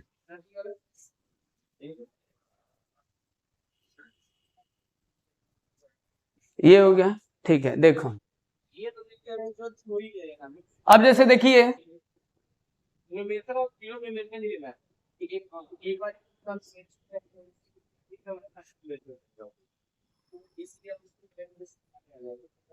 ठीक, देखिए जो मल्टीप्लिकेशन में जो ट्रेंड होता है ना, उसको ये एग्जांपल दे दीजिए। वो अगर वो तरीका से जो लिख कर नहीं करेगा, वो गलती इसको कर देगा, समझ गया ना। देखिए पहले क्या लिखे हैं, पहले वाला कॉलम मैट्रिक्स है, दूसरे वाला रो मैट्रिक्स, समझ गया ना। ये दोनों रेक्टेंगुलर मैट्रिक्स है, मैट्रिसेज है, समझ गया ना। ये तो इसका ऑर्डर देखिए, ऑर्डर इसका कितना है 3/1, इसका ऑर्डर 1 into 3। तो इसका ऑर्डर देखिए, अब देखिए कैसा आ जा रहा है, 3/3 आ रहा है। और सोचो हैं 3/3 आ रहा है।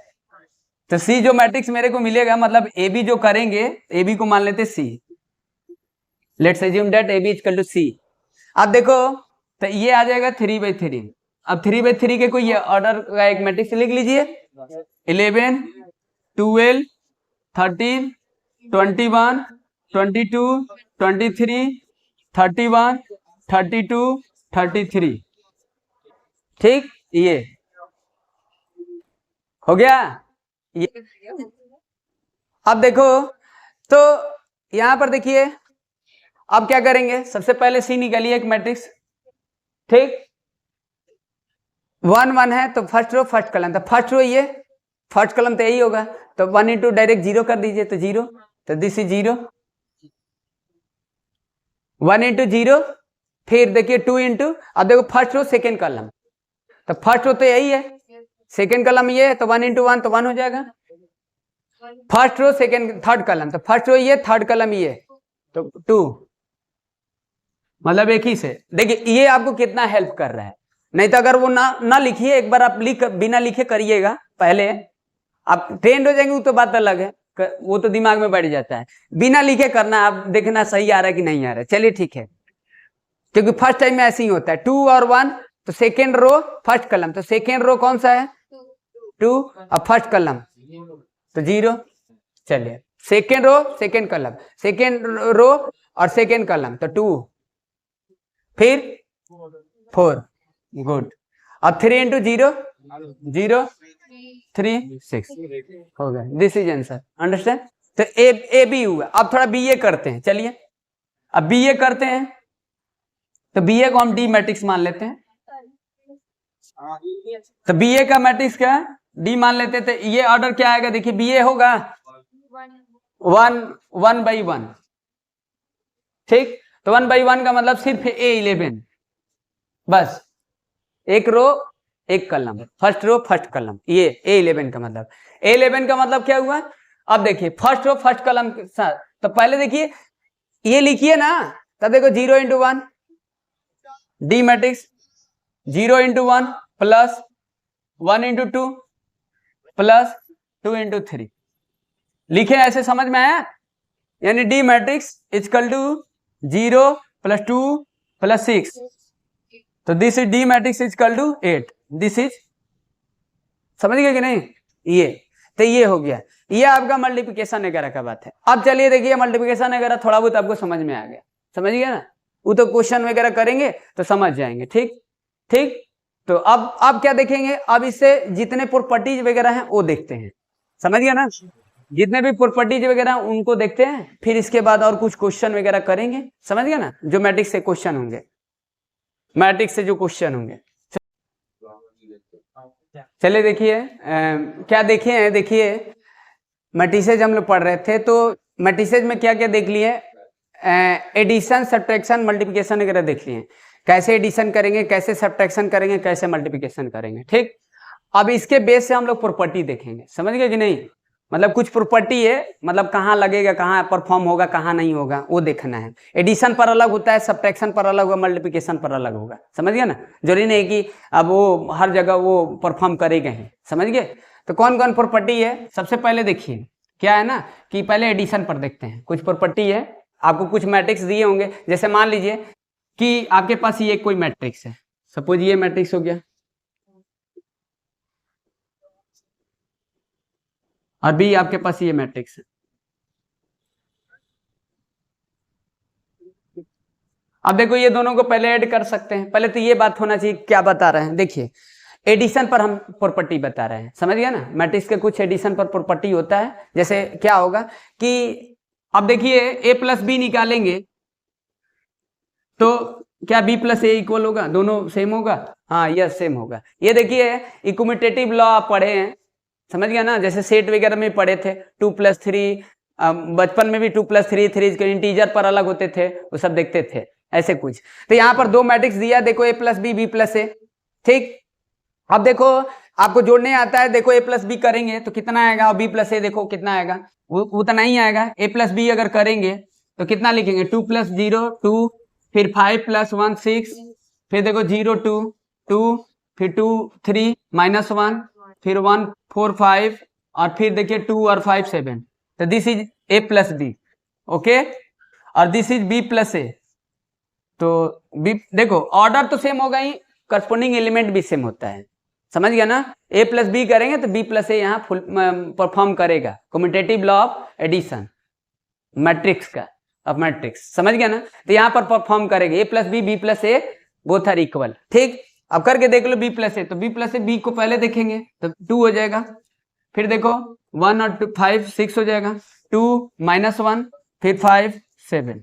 तो this is b plus A और a plus B also same, both are same, समझ गया ना? तो यहाँ पर ये हुआ a प्लस बी और b प्लस ए इक्वल होगा। तो इस वाले को हम लोग क्या बोलते हैं? Commutative law of addition of matrix, matrix का एडिशन है, ये प्रॉपर्टी है, समझ गया ना? तो क्या आपको ये हेल्प करेगा? हेल्प क्या करेगा? हेल्प आपको ये करेगा कि जैसे मान लीजिए दोनों को इक्वल करना है सपोज, समझ गया ना? तो एक को निकाल देंगे तो दूसरे को लिख ही देंगे, कहीं ना कहीं आपको ये हेल्प कहाँ करेगा? जब क्वेश्चन लगाएंगे ना तो वहां आपको ये हेल्प करेगा, ठीक। तो ये है। तो अब देखो, अब मान लीजिए इसी को अगर सब्ट्रैक्शन में देखना होता है, जैसे मान लीजिए सब्ट्रैक्शन में देखना है, तो देखो ये सब्ट्रैक्शन में नहीं होगा, क्योंकि आप सब्ट्रैक्शन में a माइनस बी और b माइनस ए इक्वल नहीं होगा, हर जगह नहीं होगा। देखो यहाँ सब्ट्रैक्शन में कम्यूटेटिव नहीं फॉलो हो रहा है, समझ गया ना?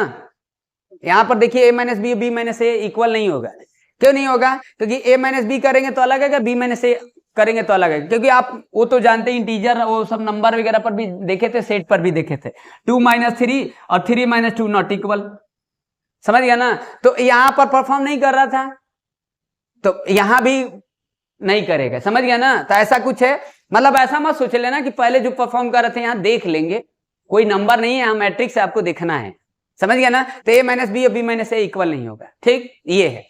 अब जैसे देखो, अब मान लीजिए एक आपको बताए थे आई मैट्रिक्स, आई का मतलब होता है यूनिट मैट्रिक्स, जो आइडेंटिटी मैट्रिक्स होते हैं, जैसे मान लीजिए 1 0 0 0 1 0 0 1 0 1, दिस इज आइडेंटिटी मैट्रिक्स। इसका लीडिंग डायगोनल सेम 1 यूनिट होता है, तो ये आई होता है। समझ गए ना ये?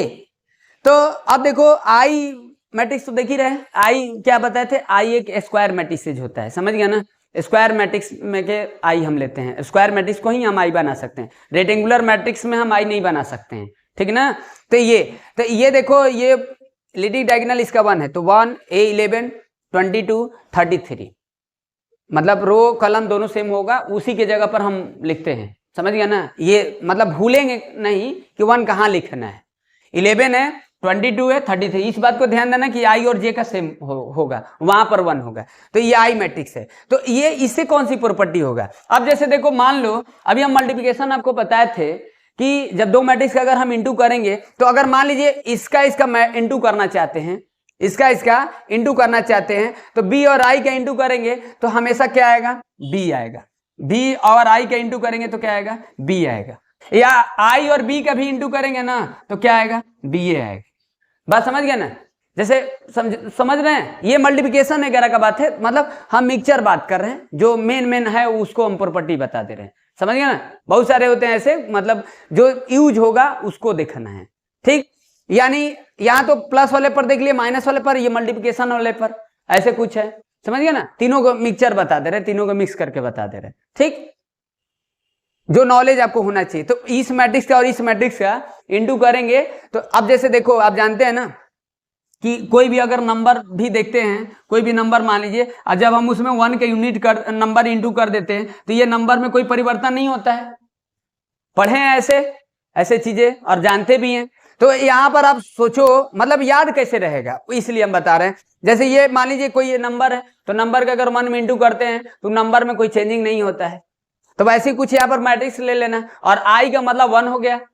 समझ गया ना? जब इंटू करोगे तो हमेशा वही मैट्रिक्स होगा, तो वही लिखे हैं। बात समझ में आया ना? अब इंटू करके आप चेक कर सकते हैं, कोई भी मैट्रिक्स अगर आई का इंटू करेंगे ना, तो अभी देखो, अब यहाँ पर बी और आई का इंटू करेंगे तो बी होगा, आई और बी पर इंटू करेंगे तो बी ए होगा। तो अभी दो मैट्रिक्स बता रहे थे कि जब ए बी और बी ए ये इक्वल नहीं होता है ना, उसके लिए कुछ केस रहेगा तभी इक्वल हो सकता है, ऐसे इक्वल नहीं होगा, कुछ शर्तें रहेगा, कुछ रिस्ट्रिक्शन रहेगा, तभी ए बी और बी ए इक्वल होगा। लेकिन यहां पर आप क्या देख रहे हैं? यहां पर देखो, बी और आई का इंटू कर रहे हैं, तो यहां पर भी एक मैट्रिक्स है, यहां पर भी मैट्रिक्स है, तो यहां पर देखो कम्यूटेटिव लॉ परफॉर्म हो रहा है, लेकिन वहां नहीं हो रहा है। आप समझ रहे हैं कि नहीं? हैं? तो यानी कुछ शर्तें रहेगा तभी होगा। समझ पा रहे मेरा बात है कि हम क्या बोल रहे हैं? समझ रहे हैं कि बी और आई का इंटू करेंगे तो बी होगा, आई बी का इंटू मतलब इसको इधर करेंगे तो कोई दिक्कत नहीं, लेकिन ए बी करेंगे और बी ए करेंगे तो कहीं डिफरेंट हो जाएगा, कुछ शर्तें नहीं है तो इक्वल नहीं होगा। समझ गया ना? मतलब आई को पहले लिखो और कोई मैट्रिक्स को इंटू करो तो वही मैट्रिक्स आएगा, आई नहीं आएगा।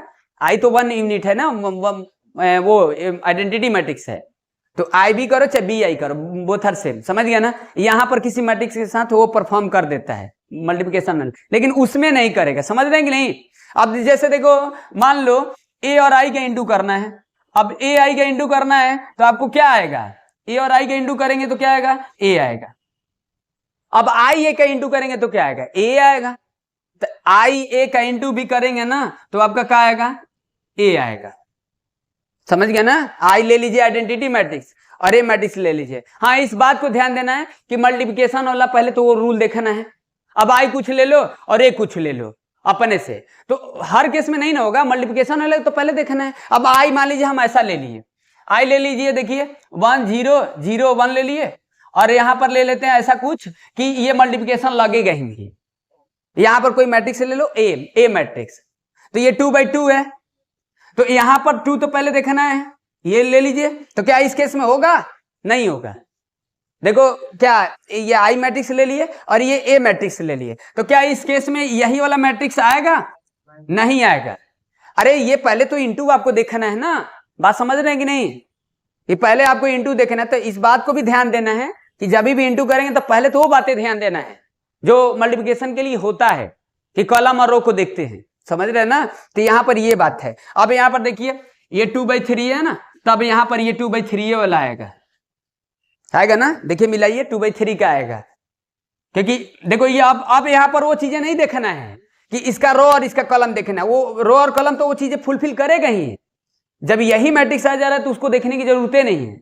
समझ रहे कि नहीं मेरा बात? हम क्या बोल रहे हैं? हम बोल रहे हैं कि जब दो मैट्रिक्स के इंटू करते हैं तो बिना लिखे भी हम उसका ऑर्डर लिख देते हैं, तो यहां तो हमको उसी मैट्रिक्स का ऑर्डर देखना है, क्योंकि आई से तो कोई दिक्कत है नहीं, उस मैट्रिक्स का ऑर्डर तो बदलेगा नहीं, समझ गया ना। लेकिन और कोई मैट्रिक्स रहेगा तो उसका ऑर्डर बदल जाएगा, इस बात को ध्यान देना है। बात समझ रहे कि नहीं हम क्या बोल रहे हैं? आया समझ में हम क्या बोल रहे हैं? ये चीजें है, समझ रहे ना।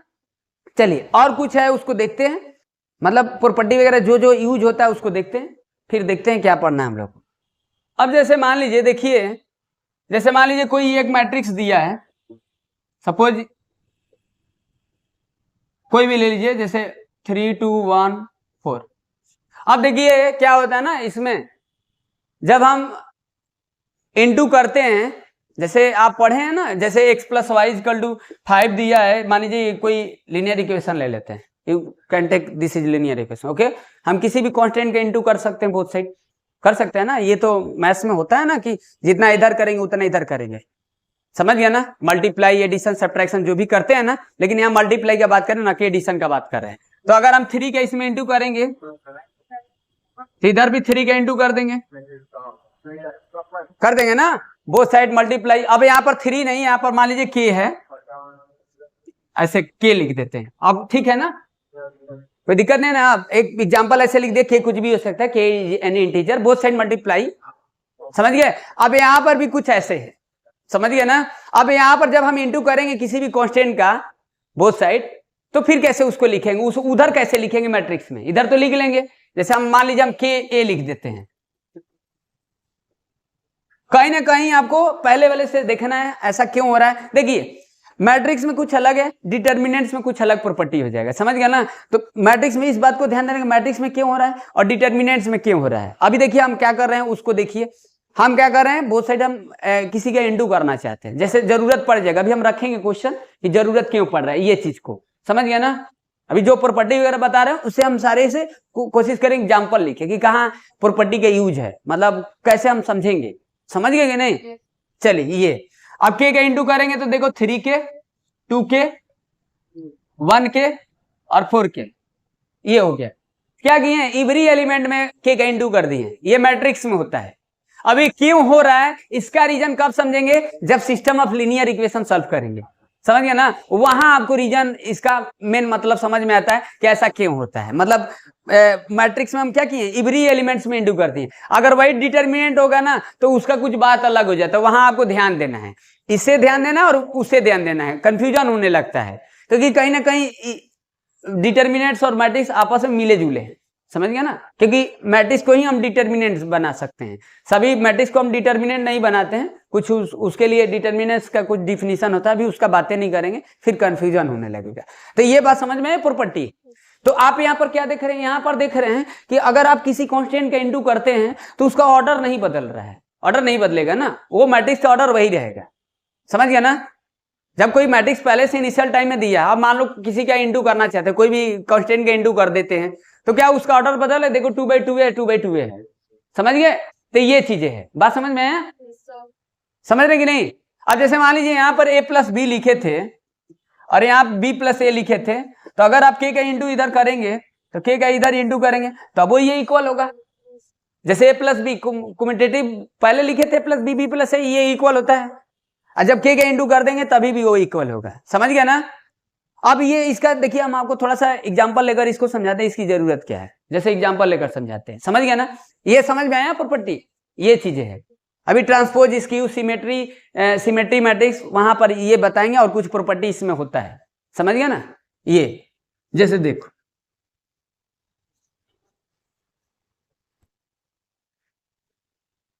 अब जैसे कुछ एग्जांपल लेकर आपको दिखाते हैं, ठीक। मान लीजिए ये प्रॉपर्टी कैसे समझेंगे, कहाँ लगेगा,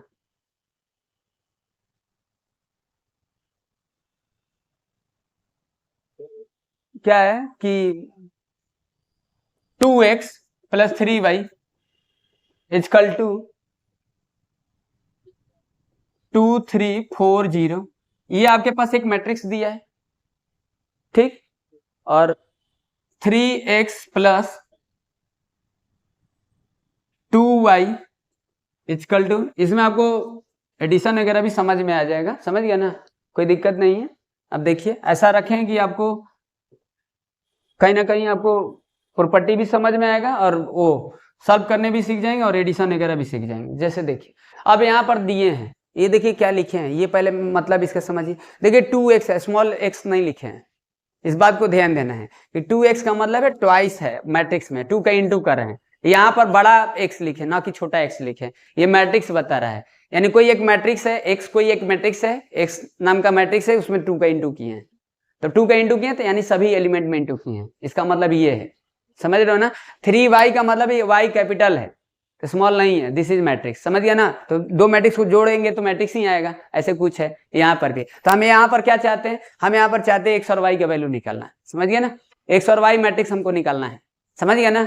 तो कहीं ना कहीं वो आपको जो प्रॉपर्टी लिखे थे कि कोई एक मैट्रिक्स है, अगर उसमें हम इंटू करते हैं किसी कांस्टेंट से, समझ गया ना, तो सारे एलिमेंट में इंटू हो जाते हैं, कहीं ना कहीं इससे जोड़ कर रखे हैं, समझ गया ना। जैसे देखिए तो इसको कैसे सॉल्व करेंगे, तो देखो इसको सॉल्व करने के लिए क्या करेंगे, इधर आप बैलेंस बनाएंगे। जैसे आप अगर हम आपसे ये पूछें कि 2x plus 3y equal to 6 है और 3x plus 2y equal to 8 है, तो इसको तो लीनियर इक्वेशन इन टू वेरिएबल तो सॉल्व कर ही सकते हैं। तो इधर का छोड़िए ना, जो आप पढ़े उसको देखिए, इधर क्या है, इधर कोई एक नंबर है, आप समझिए मैट्रिक्स एक नंबर है, रियल नंबर है, आप समझिए रियल फंक्शन है जो भी है, जैसे आप ये समझिए, नो प्रॉब्लम। इधर आप देखिए, इधर आप क्या करते हैं, इधर का छोड़िए, ये आप नंबर समझिए, वैसे ही हम कुछ नंबर वगैरह लिख दिए हैं, मतलब ये समझाने के लिए कि कर क्या रहे हैं, समझ गया ना। तो आप ये लीनियर इक्वेशन इन टू वेरिएबल दिख रहा है, तो क्या करेंगे, इसमें बैलेंस करेंगे, एलिमिनेशन मेथड वगैरह पढ़े, क्लास 10 में पढ़े थे, तो इसको बैलेंस करेंगे, एक्स वाई निकालना है, तो ऐसे कुछ करेंगे।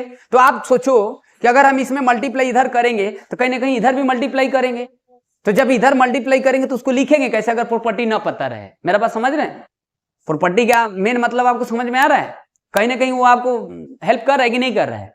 आप इसको बैलेंस करोगे ना, चलो आप इसको बैलेंस करोगे कि नहीं करोगे, इसको बैलेंस करने के लिए क्या करेंगे, 2 का इसमें 3 के into both each other cancel out, okay, मतलब ये कैंसिल हो जाएगा।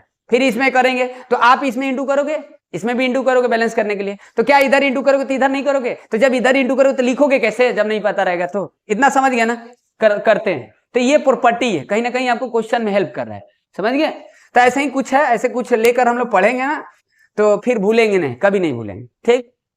जैसे देखिए तो इसमें क्या करेंगे, इसमें 2 का इंटू, इसमें 3 का इंटू, ये तो जानते हैं ना भाई, इधर तो आपको समझ में आ रहा है ना कि जरूरी नहीं कि 3 के इसमें 2 का इसमें 3 का, आप इधर ऐसे कर सकते हैं, जैसे आप पढ़े हैं वैसे जानते हैं। हम एलिमिनेशन मेथड लगा रहे हैं, सब्स्टिट्यूशन भी लगा सकते हैं, समझ गए कि नहीं, सब्स्टिट्यूशन भी यहां से रखकर इसमें रख दिए, फिर मैट्रिक्स को उधर रिप्लेस करना पड़ेगा, फिर एडिशन सब्ट्रैक्शन वाला बात हो जाएगा, मैट्रिक्स को सब्ट्रैक्ट करेंगे, वैल्यू यहां से निकालेंगे तो मैट्रिक्स में ही ना आएगा, एक्स वाई मैट्रिक्स में ही आएगा ना, वाई का वैल्यू यहां से निकाले, सब वो कोई भी मेथड लगा सकते हैं, एलिमिनेशन सब्स्टिट्यूशन वगैरह लगा सकते हैं, कोई दिक्कत नहीं है।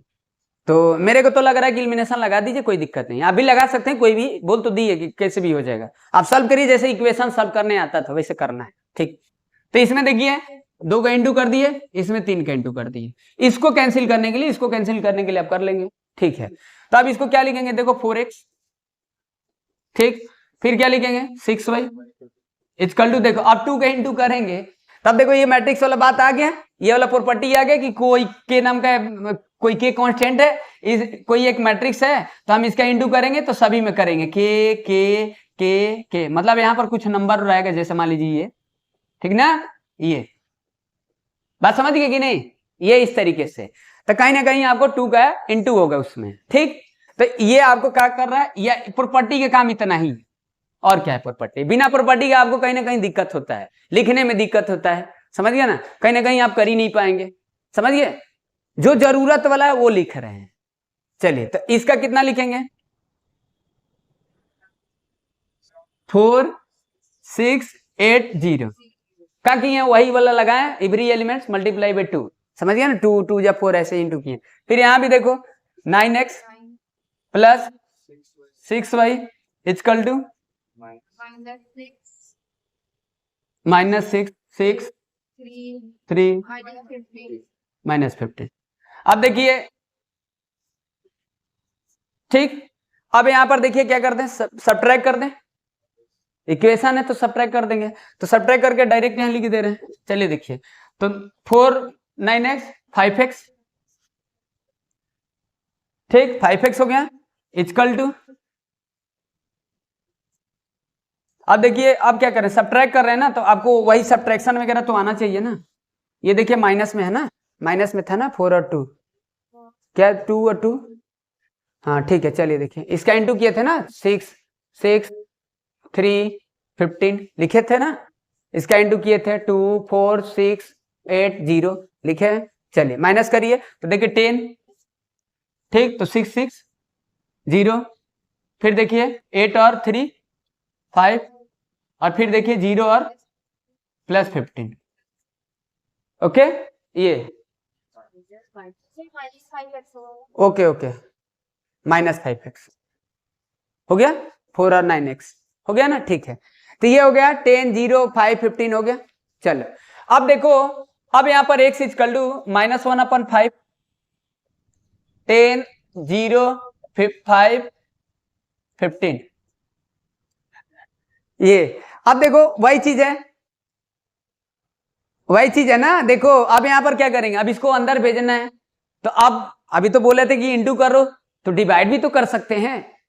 आप इंटू तो कर रहे हैं, ये आप सोचो डिवाइड इंटू में कोई डिफरेंस होता है? 1/5 का किसी नंबर से इंटू समझो, या तो इस मतलब ये नंबर है कोई, मान लीजिए कोई नंबर है, अब इसमें इतना से डिवाइड समझो, या तो इतना से मल्टीप्लाई समझो। तो मल्टीप्लाई वाला अगर रूल पता है तो डिवाइड वाला क्या मतलब है? मेरा बात समझ रहे हैं कि नहीं? ये मल्टीप्लाई ना है, आप समझो इतने नंबर की मल्टीप्लाई है, या तो इतने से ये डिवाइड है, समझ गया ना? तो वही चीज लिखेंगे जैसे पहले लिखे हैं। तो यानी क्या बता रहे हैं, बात समझ रहे हैं कि नहीं? तब कहेंगे सर डिवाइड वाला नहीं बताए थे, मल्टीप्लाई। अरे मल्टीप्लाई ही है, समझिए कि कुछ भी हो सकता है, फ्रैक्शन में भी हो सकता है। फ्रैक्शन में होगा तो इंटीग्रेट ना होगा, आप फ्रैक्शन में नहीं बात करेंगे तो डिवाइड हो जाएगा, ऐसे सोचो इस तरीके से। तो x इक्वल टू कितना लिखेंगे, -2, फिर 0, फिर -1, फिर -3 हो गया। अभी x आ गया, अभी x आ गया, x एक मैट्रिक्स आ गया, हमको y भी निकालना है, तो फर्स्ट और सेकेंड में रख दो, आ जाएगा। फर्स्ट और सेकेंड में रखकर निकाल देते हैं। बात समझ में आया ना? समझ में आ रहा है कि नहीं? ये चीज है। तो देखिए फर्स्ट में रख देते हैं, ये फर्स्ट में रखो चाहे सेकेंड में रखो, कोई प्रॉब्लम नहीं है। चलिए देखिए, तो 2x + 3y इक्वल टू 2 4 3 0। अब देखिए 2, अब देखिए फिर कहीं ना कहीं आपको ये प्रॉपर्टी हेल्प कर रहा है ना?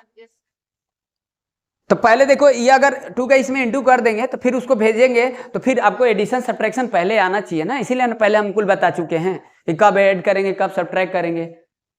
ये तो -2 0 -1 -3 + 3y इक्वल टू 2 4 3 0 हो गया। ये चीज है। अब देखिए इसको लिख सकते हैं -4 0 -2 -6 + 3y, बड़ा लिख रहे हैं, स्मॉल मत लिखिएगा, क्योंकि वो 3 का ये सब मैट्रिक्स है, x और y, यहाँ पर x और y मैट्रिक्स दिख रहा है, और मैट्रिक्स को हम रिप्रेजेंट बोल्ड में करते हैं, स्मॉल में नहीं लिखते हैं, समझ गया ना? क्योंकि वो x होगा तो फिर कुछ और हो जाएगा। चलिए देखिए यहाँ पर कैपिटल लिखेंगे, यहाँ पर 2 3 4 0, ठीक। अब यहाँ लिख देते हैं, यहाँ कर देते हैं। चलिए देखिए 3y, ठीक। अब देखो डायरेक्ट हम आंसर लिख दे रहे हैं, मतलब इसमें से उसको माइनस करके लिख दे रहे हैं। तो 2 - 4 6 हो जाएगा, 3 - 0 3 हो जाएगा, 4 - 2 6 हो जाएगा, और फिर 0 - 6 + 6 हो जाएगा। ये लिखे, समझ में आया ना? इसमें से इसको माइनस कर दिए, इसमें से इसको माइनस कर दिए, इसमें से इसको माइनस कर दिए, और इसमें से इसको माइनस कर, ट्रांसपोजिशन उधर करेंगे ना। चलो देखो ये, तब y इक्वल टू, अब देखो फिर वही चीज आ गया, यानी इसका मतलब है कि 6/3 3/3 6/3 6/3। अब देखिए y एक मैट्रिक्स आ गया मेरे पास, 2 1 2 2, ठीक। तो x और y, अब इसको चेक कर सकते हैं आप, समझ गए ना कि सही है कि गलत है। चेक कैसे करेंगे? चेक क्या करेंगे, x यहाँ रख देना, 2 का इंटू कर देना, फिर y रख देना, इसका इंटू करके देख लेना को मैट्रिक्स आ रहा है कि नहीं आ रहा है, समझ गया ना? तो ये आपका कुछ प्रॉपर्टी का हेल्प है, समझ गए।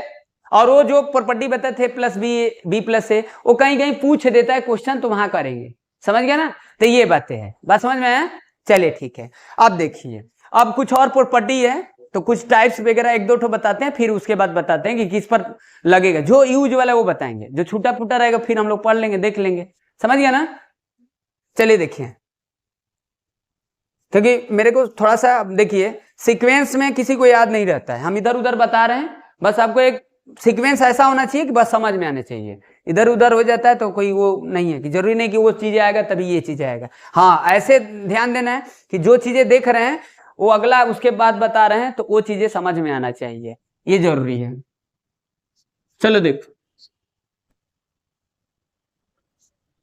हाँ देखिए, अब देखिए पहले ये समझते हैं। देखिए ट्रांसपोज, देखिए ट्रांसपोज मैट्रिक्स, ये ट्रांसपोज मैट्रिक्स कोई आप एक तरीके का समझिए। देखिए ट्रांसपोज मैट्रिक्स लिखे ना, मैट्रिसेज नहीं लिखे, समझ गए ना। तो कहेंगे ट्रांसपोज मैट्रिक्स का मतलब क्या हुआ कि जैसे आपके पास कोई एक मैट्रिक्स है, जैसे देखिए ये एक मैट्रिक्स है,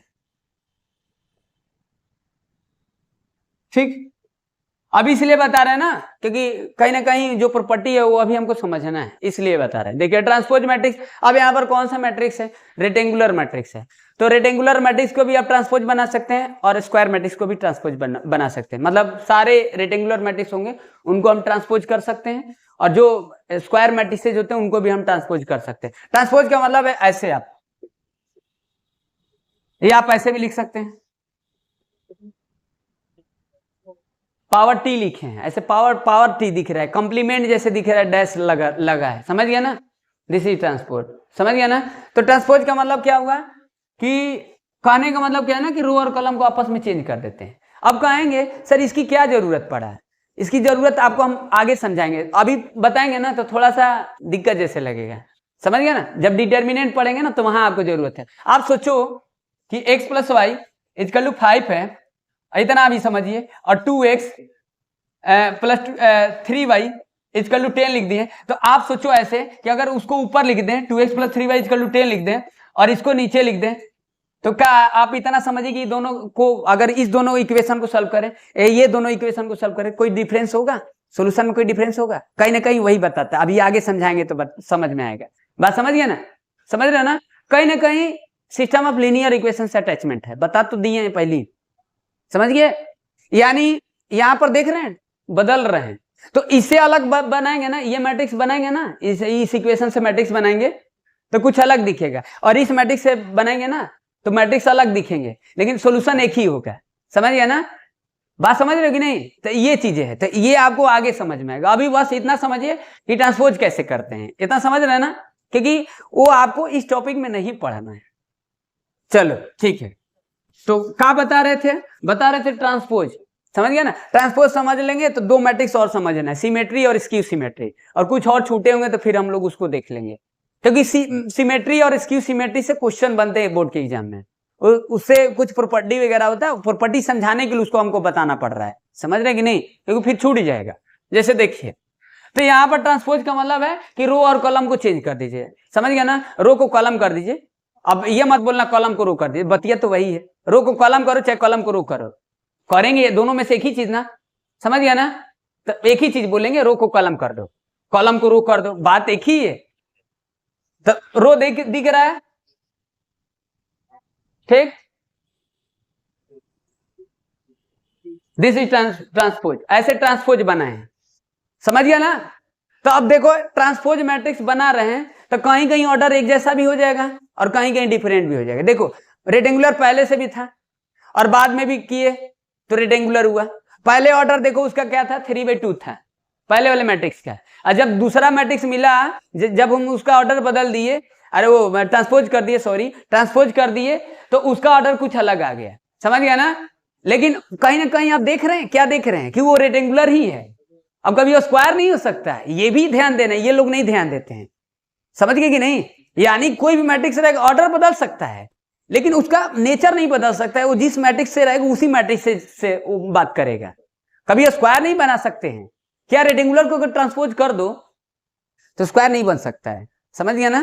बात समझ रहे हैं ना? हाँ, लेकिन ऑर्डर हो सकता है। तो कहेंगे सर ऑर्डर क्या श्योर हर वो एग्जाम्पल में होगा? नहीं। आप स्क्वायर ले लो, स्क्वायर में आप 3/3 ले लो, फिर उसका ट्रांसपोज करो, 3/3 ये रहेगा ट्रांसपोज करेंगे तो ऑर्डर का बात नहीं करें, उसका नेचर नहीं बदल रहा है, ये खासियत है, ये आपको जानना है, ये लोग नहीं जानते हैं। बात समझ रहे हैं? हम आपसे पूछे कि मान लीजिए अब तो समझा दिए तब तो समझ जाएंगे। बात समझ में आ रहा है कि हम क्या बोल रहे हैं? हाँ, तो ये सब ध्यान देना है। बुक में नहीं लिखा है, हम ऐसे ही आपको बता रहे हैं, ये फिल करके बता रहे हैं, जो भी है जैसे भी है। चलो ठीक है। तो ये देखो, ये 1 2 3 3/2, ये क्या है 1 2, तो 2 और 2/3, तो ऑर्डर इसका बदल जा रहा है, ट्रांसपोज करने पर ऑर्डर बदल जा रहा है। देख रहे हैं ना? ट्रांसपोज समझ गया ना? यानी ट्रांसपोज किसको कर सकते हैं? कोई रिस्ट्रिक्शन है क्या? किस मैट्रिक्स को ट्रांसपोज करेंगे, किस मैट्रिसेज को करेंगे? स्क्वायर मैट्रिसेज को भी कर सकते हैं और उसको भी कर सकते हैं, ऐसे। समझ गया ना? तो कहेंगे सर इससे क्या बनेंगे? अब इसे देखिए क्या प्रॉपर्टी बनेंगे। अब जैसे देखिए क्या बनेंगे। अब जैसे मान लीजिए अभी लिखे थे कम्यूटेटिव वाला, कम्यूटेटिव लिखे थे a + b = b + a। अब हम ऐसे लिख देते, देखो a + b whole transpose a transpose + b transpose. क्या ये फुलफिल होगा, परफॉर्म करेगा? देखो ये बात समझ में आया? क्या लिखे हैं? ये बात समझ में आ रहा है? क्या लिखे हैं? ये लिखे हैं a + b transpose = a dash + b dash. Dash मतलब आप t भी लिख सकते हैं, डैश भी लिख सकते हैं। This is transpose. समझ गए ना? Yes sir. ये a + b transpose a dash + b dash, ऐसे ये बात परफॉर्म करेगा। चेक करते हैं ये क्या है। ये मतलब अब पहले समझ में आ रहा है? What is doing this of meaning? समझ रहे कि नहीं इसका मतलब? समझ रहे कि नहीं? चलिए ठीक है, मतलब समझिए। ये तो कुछ एग्जांपल लेकर समझ जाते हैं। चलिए कुछ और लेते हैं। देखिए वहां पर उसको इरेज करके फिर से लेते हैं एग्जांपल। एग्जांपल बार बार लेने से थोड़ा सा ध्यान रहता है, एक ही एग्जांपल से बताने पर ध्यान भटक जाता है। चलो देखो, नया चीज लिखने पर थोड़ा सा देखेंगे ना, नया चीज क्या है, वही चीज है। चलिए देखिए, देखो यहाँ पर ये ठीक है, और देखिए यहाँ पर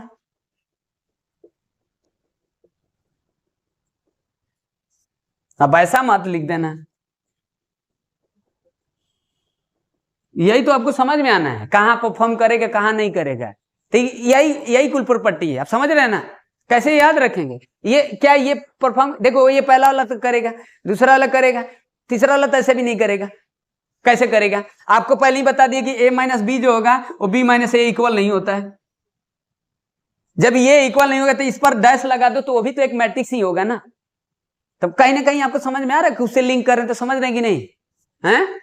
समझ रहे हैं? तो ये तो समझ में आ गया कि not perform, it is not perform भाई। समझ गया ना? सब्ट्रैक्शन, अब वो ट्रांसपोज लगाएं तब, होल ट्रांसपोज यहाँ करेगा तो देख लेते हैं क्या है। यहाँ अभी ये दोनों को करेंगे ना, तो फिर आपको ट्रांसपोज भी समझ में आएगा, फिर एडिशन वाला बात याद आ जाएगा। समझ गया ना? बात समझ रहे कि नहीं? चलिए देखिए ये, अब देखो, अब आपके पास कोई एक मैट्रिक्स है, कोई भी ले सकते हैं, कोई भी मैट्रिक्स को ट्रांसपोज कर सकते हैं, स्क्वायर मैट्रिसेस को भी कर सकते हैं, रेक्टेंगुलर, कोई मतलब उसे कोई दिक्कत नहीं। समझ गया ना? ट्रांसपोज का मतलब रो और कॉलम को आपस में ईच अदर चेंज। समझ गया ना? समझ गया ना? हाँ, ऑर्डर वगैरह डिफरेंस हो सकते हैं, सेम भी हो सकते हैं, कोई दिक्कत नहीं, लेकिन उसका नेचर नहीं चेंज होगा। रेक्टेंगुलर से लेंगे तो रेक्टेंगुलर का ही रहेगा। समझ गए? स्क्वायर से लेंगे तो स्क्वायर ही रहेगा, स्क्वायर को रेक्टेंगुलर नहीं बना सकते। अगर ये हो जाता तब ये दोनों को आगे फिर लिंक करेंगे कि ऐसा क्यों नहीं होता है। हर चीज के पीछे ना कुछ रीजन है होने का। समझ रहे हैं ना? और ट्रांसपोज क्यों कर रहे हैं इसका भी रीजन है। एकदम आपको डिटर्मिनेंट जब पढ़ेंगे ना, तब आपको ये सब बातें समझ में आएगा। समझ गया ना? क्या ऐसा कुल की क्या बोल रहे थे? ठीक, तो भूलना नहीं है। समझ गए कि नहीं? चलिए देखिए, हाँ, तो यहां पर देखिए ले लेते, क्या बता रहे हैं? ट्रांसपोज बता रहे हैं। ये देख रहे हैं परफॉर्म, एक चेक कर लेंगे तो आप समझ गए होंगे, एक अंडरस्टैंडिंग मिल गया कि कहाँ होगा कहाँ नहीं होगा। अब ऐसे कुछ लिख दिए तो आप सोच रहे हैं सर ये लिख दीजिए, दिस इज रॉन्ग। एक फ्लो में लिख रहे हैं, मार दे रहे हैं कि देखो a + b है तो a डैश b डैश पहले, दिस इज रॉन्ग। समझ गया ना? ये नहीं होगा यहां पर a डैश b डैश, अब ये दूसरा बात हो जाता है। समझ गया ना? अब यहां क्यों हो जाता है? क्योंकि आप ऑलरेडी जानते हैं कि ए बी और बी ए इक्वल नहीं होता है जब तक कोई रिस्ट्रक्शन नहीं है कि ए और बी किस टाइप का मैट्रिक्स है। जब तक वहां कुछ रिस्ट्रक्शन नहीं रहेगा तब तक ये दोनों को इक्वल नहीं लिख सकते हैं। तो आप सोचो, जब ये इक्वल नहीं लिख सकते तो आप सोचो कि ए और बी का डैश करेंगे तो क्या हम ऐसे लिख सकते हैं? ए डैश और बी डैश नहीं लिख सकते हैं, नहीं लिख सकते हैं। आप इसी के हिसाब से समझो ना, तो कहेंगे सर ये तो बी ए लिखा है, तो ये नहीं ए बी है तो बी ए लिख रहे हैं ना मल्टीप्लाई करके, तो यहां पर कुछ ऐसे बात होगा, तो ये मल्टीप्लिकेशन होने के लिए ट्रांसपोज का रूल अलग है, उसका अलग देखेंगे, ये पहले देख लीजिए दोनों, समझ रहे कि नहीं, बात समझ में आ रहा है। यानी कहीं ना कहीं आपको एडिशन सब्ट्रैक्शन मल्टीप्लिकेशन से बता रहे हैं, फिर स्क्यू सिमेट्री ये सब देख लेंगे, कैसे निकालेंगे, कैसे क्या होगा, फिर क्वेश्चन अगर पूरा लगा कुछ नहीं है मैट्रिक्स में। हाँ ये आपको हेल्प करेगा डिटर्मिनेंट के लिए, डिटर्मिनेंट में आपको ज्यादा हेल्प करेगा, बात समझ गया ना, क्योंकि मेन चैप्टर डिटर्मिनेंट है, समझ गए, उससे क्वेश्चन भी ज्यादा बनते हैं। मैट्रिक्स भी अच्छा चैप्टर है। चलिए 5-6 नंबर का पूछता है बोर्ड के एग्जाम में, चलिए दोनों मिलकर पूछते हैं, एक ही क्वेश्चन 4 नंबर का पूछता है डिटर्मिनेंट में, मैट्रिक्स में, जो सिस्टम ऑफ लीनियर इक्वेशन है, जब हम लोग पढ़ेंगे ना, सिस्टम पढ़ क्यों रहे हैं, मैट्रिक्स क्यों पढ़ रहे हैं, वही लीनियर इक्वेशन के लिए, अब वही 4 नंबर का पूछता है बोर्ड में, हर साल पूछता है। वेरिएबल 3 तो दे देगा, बोलेगा चलो सॉल्व करो, इक्वेशन जो दिया उसका सॉल्व करो, समझ गया ना, मैट्रिक्स मेथड से। वो मैट्रिक्स मेथड डिटर्मिनेंट में पढ़ना है, क्रेमर रूल था वो सब भी हट गया, अब सब नहीं पढ़ना है, समझ गया, डिटर्मिनेंट वगैरह में था, इक्वेशन वगैरह दिए रहते तो सॉल्व करते थे हम लोग। चलो ठीक है, हाँ चलिए देखिए, तो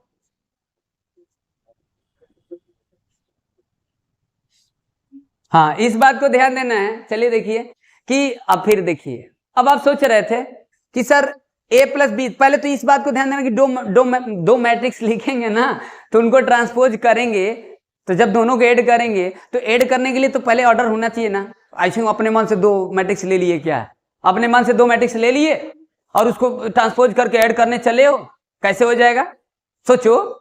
बी मैट्रिक्स हम कुछ और दूसरे ऑर्डर का ले लेते, ए कुछ और का ले लेते, ए का ट्रांसपोज करते, बी का ट्रांसपोज करते और ऐड करते हैं, कैसे ऐड होगा जी। एक बात तो पहले तो वो बातें ध्यान देना कि ऐड कब करेंगे, किस कंडीशन में करते हैं, यानी अब बी रखेंगे तो बी स्क्वायर रखेंगे, यानी कहीं ना कहीं आप समझ रहे हैं, समझ रहे कि नहीं, तो ये बात ध्यान देना, तो वो भी पहले वाला बात ध्यान देना, कुल वो क्या बोलते हैं, चलिए ठीक है नहीं बोलेंगे, चलो देखो इधर ये हो गया, ये आ जाएंगे हम लोग एकदम लय पर आ जाएंगे, कोई दिक्कत नहीं होगा, नो टेंशन, समझ गए कि नहीं। हाँ अब देखो ये a प्लस बी करेंगे, नहीं पहले आप क्या करेंगे, ट्रांसपोज कर लेंगे ना, चलिए इसका ट्रांसपोज कर लीजिए, और टी भी लिख सकते हैं, डैश भी लिख सकते हैं, ठीक, तो देखो ये 2 हो जाएगा, 4 हो जाएगा, 1 और 2, इसका बी ट्रांसपोज निकाल लीजिए, 4 0 1 2, ठीक।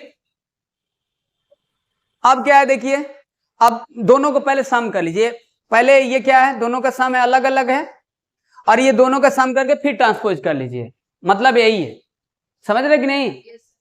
हाँ तो ए डैश कहीं ना कहीं देखिए, अभी तो हम लोग ट्रांसपोज कर रहे हैं, ऐसे हो रहा है, चलिए थोड़ा सा इसका मतलब समझते, तो थोड़ा मतलब पेशेंस रखना पड़ेगा, समझ गया ना, कि आखिर ये क्यों हो रहा है, ऐसा क्या कारण है, मतलब कर जरूरत क्या है। कहीं ना कहीं हम इक्वेशन को इधर उधर करके लिख नहीं देते हैं, देखते नहीं है, एक वो ऑर्डर इधर उधर करके बदल देते हैं कि नहीं बदल देते हैं, तो कहीं ना कहीं वही आपको समझा रहा है, कुछ नहीं है, आप जानते हैं, थोड़ा सा आइडिया आपको मिल गया है, समझ रहे कि नहीं।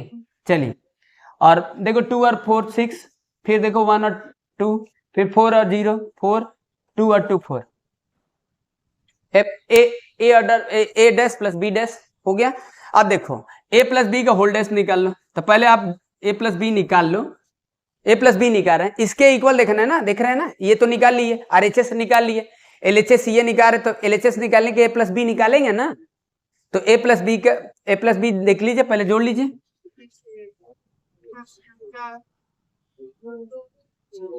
अब इसको चेंज कर लीजिए, तो ए प्लस बी होल डैश, तो 6 4 2 4, दिस इज मैट्रिक्स, समझ गया ना। तो ये कुछ है, समझ गए कि नहीं, मतलब इससे कुछ समझ गया, प्रॉपर्टी समझ गए, चलिए ठीक है, ये तो देख लिए, अब ये तो समझ ही जाएंगे, ये इस बात को ध्यान देना, ऐसे लिखें। अब थोड़ा सा ये वाला बता दें, ए बी डैश होगा तो क्या लिखेंगे, बी डैश ए डैश लिखेंगे, ये लिखेंगे, ए बी डैश होगा ना तो बी डैश ए डैश लिखेंगे, ना कि ए डैश बी डैश इंटू लिखेंगे, समझ रहे हो कि नहीं। आप देख रहे हैं ना, ये प्रॉपर्टी है, हम अभी क्या लिखे थे कि ए बी डैश होगा तो आप ऐसे मत लिख देना ए डैश और बी डैश इंटू करके, ये गलत है, समझ गए ना, यानी ये पहले हो जाता है। अभी एग्जाम्पल लिखकर दिखाते हैं आपको, समझ गए। फिर प्रोडक्ट वाला भी याद आ जाएगा। अरे प्रोडक्ट मल्टीप्लिकेशन सीखे है ना, तो मल्टीप्लिकेशन वाला भी थोड़ा रिकॉल हो जाएगा, बात समझ रहे ना। फिर ये जब ये ट्रांसपोज वाला बात आएगा तब सिमेट्री, स्क्यू सिमेट्री कैसे निकालेंगे, कैसे सिमेट्री होता है, कौन स्क्यू होता है, कब बनाते हैं, समझ गए ना, यही सब है। मतलब ट्रांसपोज से ही कहीं ना कहीं रिलेटिव है सिमेट्री और स्क्यू सिमेट्री, एंटी सिमेट्री, समझ गए ना। सिमेट्री एंटी सिमेट्री बोलिए चाहे स्क्यू सिमेट्री बोलिए, देखेंगे, समझ गए। वो भी मैट्रिक्स का ही टॉपिक है, मैट्रिक्स का ही वो टाइप्स वगैरह है। चलिए देखिए, ये समझ में आया, ट्रांसपोज वगैरह से कुछ प्रॉपर्टी समझ में आया। चलिए ठीक है, देखूं।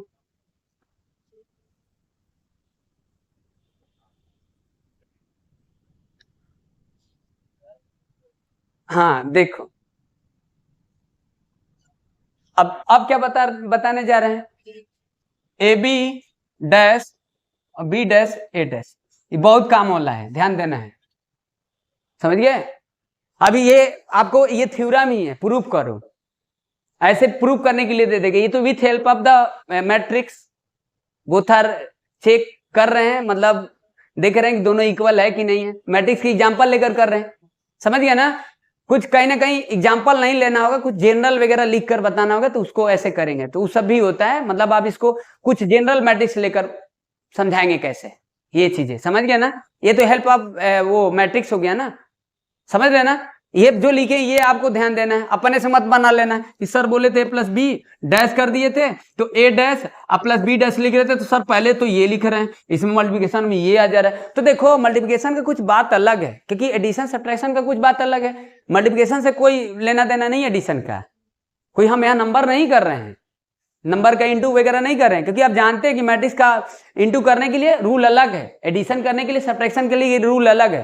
तो कैसे हम वही चीज लिख दें, नहीं लिख पाएंगे, समझ गया ना, होगा ही नहीं, समझ गए कि नहीं। हाँ कहीं कहीं देखिए ओ ए बी और बी ए इक्वल होता है, तो वो कहीं ना कहीं रिस्ट्रक्शन रहेगा, तब होगा, बताएंगे कि वो कहाँ इक्वल हो सकता है ए बी और बी ए, समझ गए कि नहीं। अब कहीं ऐसा भी जब ए बी और बी ए इक्वल होगा तो ए डैश बी डैश और ए डैश ए बी का डैश बात हो जाएगा वहां से, कहीं ना कहीं बिना रिस्ट्रक्शन के नहीं होगा। हम अभी जो बता रहे हो किसी भी मैट्रिक्स के लिए बता रहे क्यों ऐसा होगा, समझ गए। वो प्रॉपर्टी होता है, वो कोई कहीं रिस्ट्रक्शन लगा दिया उसके हिसाब से होता है, वो बात अलग है। जैसे देखिए यहां पर अब आपके पास ये मैट्रिक्स है,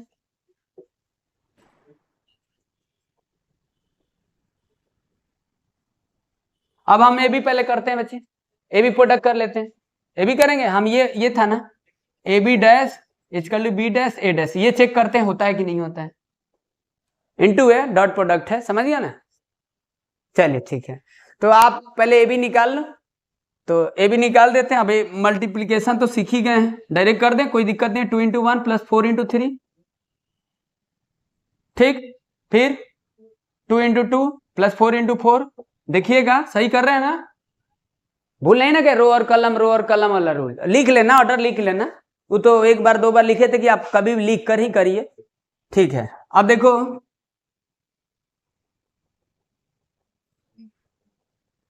हम तो इसे लिखते हैं तो हम ही भूल जाते हैं, सही बता रहे हैं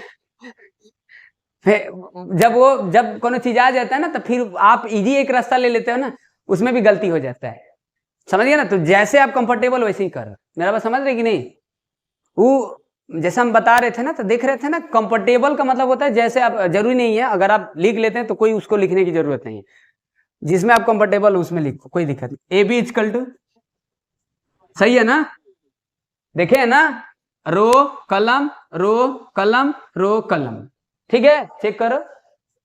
हेलो प्रिंस, सही है, दिस इज करेक्ट और not correct, you check properly, this is correct, yes this is correct, good good. तो ये कितना हो जाएगा, 2 × 1 4 × 3 मिला लीजिए, 0 × 1 2 × 3 फिर 0 × 2 2 × 4, सही है ना। भूल गई क्या, भूली नहीं, भूली हो तो एक सबसे अच्छा उपाय है वही जो बताए थे, समझ गया ना, वही रिमेडी है आपका। ए × बी लिखकर, आप जानते हैं 2/2 है और ये 2/2 है, तो एक 2/2 में ए बी लिख लो, क्योंकि ये तो सेम ही है, और ये तो ए बी और बी ए दोनों पॉसिबल है ना, सब स्क्वायर मैट्रिक्स है, समझ गए क्या, सभी स्क्वायर मैट्रिक्स में होगा क्या, ए बी और बी ए पॉसिबल, चलिए इस पर बाद में बात करेंगे कि कहाँ होगा कहाँ नहीं होगा, कहाँ पॉसिबल ए बी होगा कहाँ बी होगा, कहीं हो रहा है ना, देख रहे हैं ना, कहीं कहीं नहीं हो रहा है, ए बी हो रहा है तो बी ए नहीं हो रहा है। चलिए ये तो 2 और ये कितना हो जाएगा 12 14, ये कितना है 4 और 16 20, ये कितना है 6 8, ए भी हो गया। इसका ट्रांसपोज कर लो, यहाँ ट्रांसपोज कर लीजिए, ट्रांसपोज कर लो, देखो 14 20 6 8, ये हो गया। अब चलिए अब उसका ट्रांसपोज अलग निकाल लीजिए, इसका ट्रांसपोज अलग निकाल लीजिए, ए ट्रांसपोज, क्योंकि यहां अलग अलग करना है ना, इंटू करना है, तो क्या होगा 2 4 0 2, बी ट्रांसपोज निकाल लीजिए, कितना हो जाएगा 1 3 1 2 3 4। अब बी और ए का इंटू कर लो, ये तो हो गया ना, ये तो हो गया, ए बी करना है ना, ए बी का ट्रांसपोज तो निकाल लिए, 14 20 लिख लेते हैं 6 8, थोड़ा सा प्लेस मिल जाएगा इधर। बी ट्रांसपोज पहले लिख लो, बी ट्रांसपोज देखो 1 3 2 4, हॉरिजेंटल, इसको रो बोलते हैं, इसको रो बोलते हैं, कलम भूलना मत, क्योंकि कहीं ना कहीं आप एलिमेंट्री वगैरह पढ़ेंगे आगे, एक एलिमेंट्री प्रोसेस होता है, समझ गए, कहीं ना कहीं आपको रो और कलम गड़बड़ा जाते हैं, लोग भूल जाते हैं करते समय, कभी कभी ऐसा होगा, समझ गया ना, देखना। चलिए पढ़ेंगे तो आपको ऐसा लगेगा। तो ए मैट्रिक्स देखो, ए मैट्रिक्स ए ट्रांसपोज क्या है 2 0 4 2, इसका इंटू करके देख लो इसकी इक्वल आ रहा है कि नहीं आ रहा है, लिखे ये निकाले हैं, यहां से निकाले थे, चलिए इंटू कर लो, देखो 1 into 2 3 into 4 1 into 0 3 into 2 2 into 4, अरे 2 into 2 sorry 4 into 4 2 into 0 plus 4 into 2, ठीक, ये हो जाएगा 12 14, ये 6 4 16 4 20 और 8, चेक करो, समझ गए, ये हो गया प्रॉपर्टी। तो ये सब कुछ प्रॉपर्टी है, समझ गया ना, ये सब प्रॉपर्टी है, इस तरीके से समझ